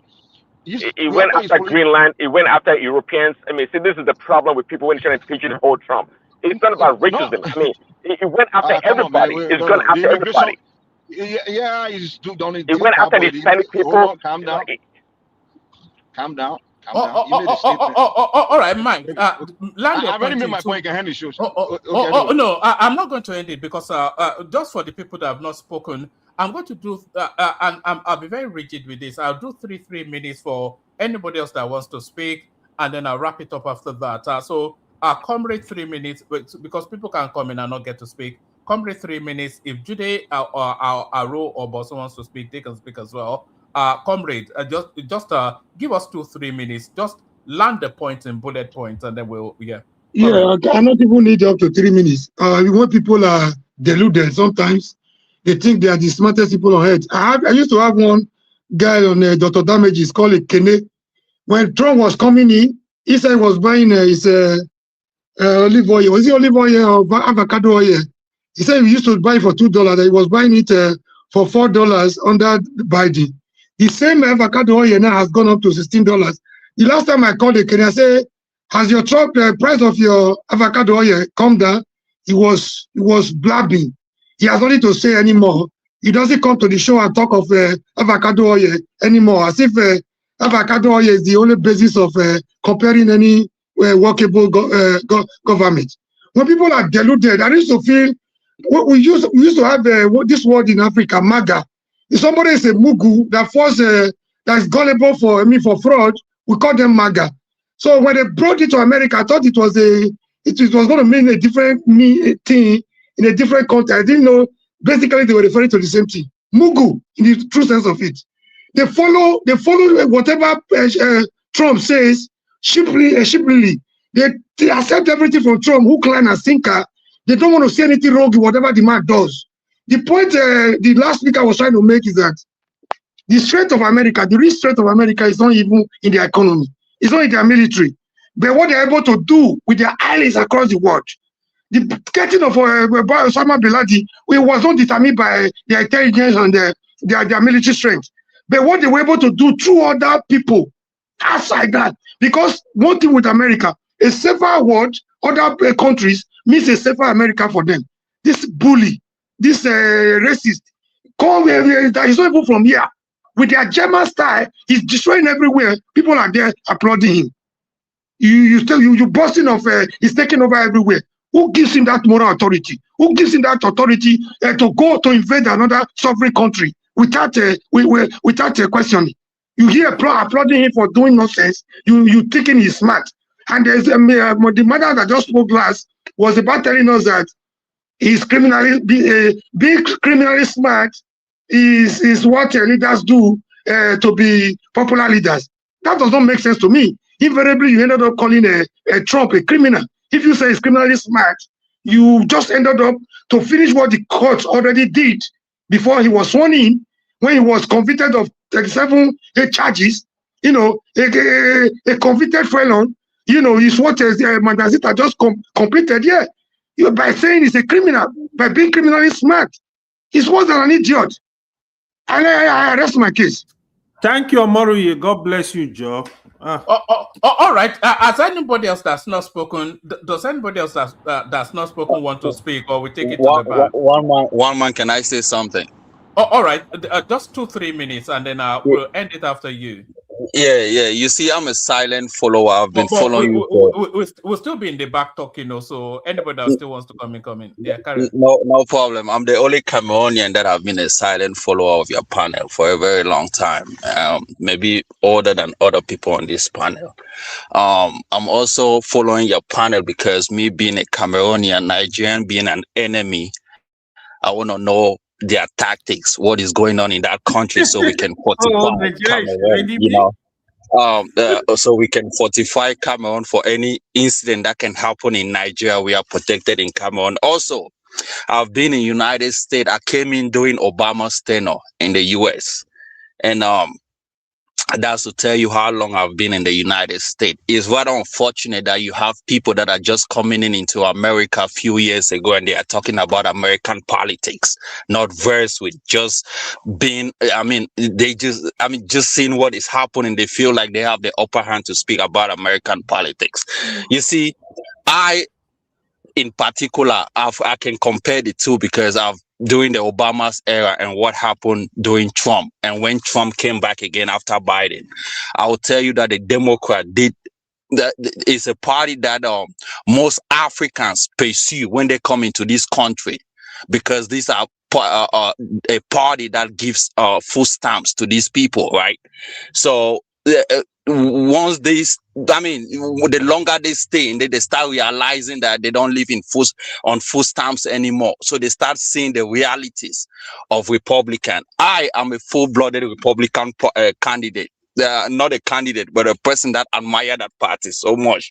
So I'm going to tell you what Trump is. Trump is what Trump is doing. Obama invaded most African countries. If I tell you, he invaded Libya. He was one of that person that went into every African country and tried to impose GAY, if I say so, or other policies that Africans did not need. He was one of the guys that caused confusion between European countries and North Korea and all of that. And when Trump came into power, Trump was the first American president, if not first, when and met North Korea, tried to create peace. You know, right now as we speak, he has also created a group of peace people to make sure things are going well in the Middle East. You see, this is a guy that is trying to take out the United States military that fought for a long time in the Middle East. He is bringing them back. You know, he's trying to curb immigrants coming into this country. He's doing a lot of things. Someone was talking about prices of food are expensive. And somewhere, if you live in a city that is majority full of Democrats, and the things are going to be expensive because those guys are living on food stamps, you know, but I live in a Republican state. Things are really cheaper. You know, and there's peace, and that's what most Republican state stands for. Where do you live? Can you tell us where you live? I live in Utah. I live in Utah. I'm not gonna sit here and not tell you where I live. I live in Utah. Texas is a Republican state. Let me finish, man. Let me finish. You see, most of these Africans running their mouth. They will never live in a democratic state like Chicago. They will never live there. They will never. You will see them living in Texas, in Republican state. You will never see them live in Chicago or probably New York or those places, because Democrat or those people have destroyed those states. So we are proud to live in Republican state because it's more safer. Republicans have made it in such a way where you can walk down the street and do not fear of your own life. And that's why people love Republican Party and what Trump is doing. We're talking about Trump, now you're talking about Republican Democrats. But thank you, one man. This guy, shut your mouth. This guy, shut up. Shut up and stay quiet. Be quiet. We are not talking Republican versus Democrats. We are just giving analysis of. Yeah, but my analysis is that what Trump is doing when it comes to immigrants. No wonder you have like 2 years old. If you vote for another 8 years, no wonder you have 3 years as your president. Idiot. What Trump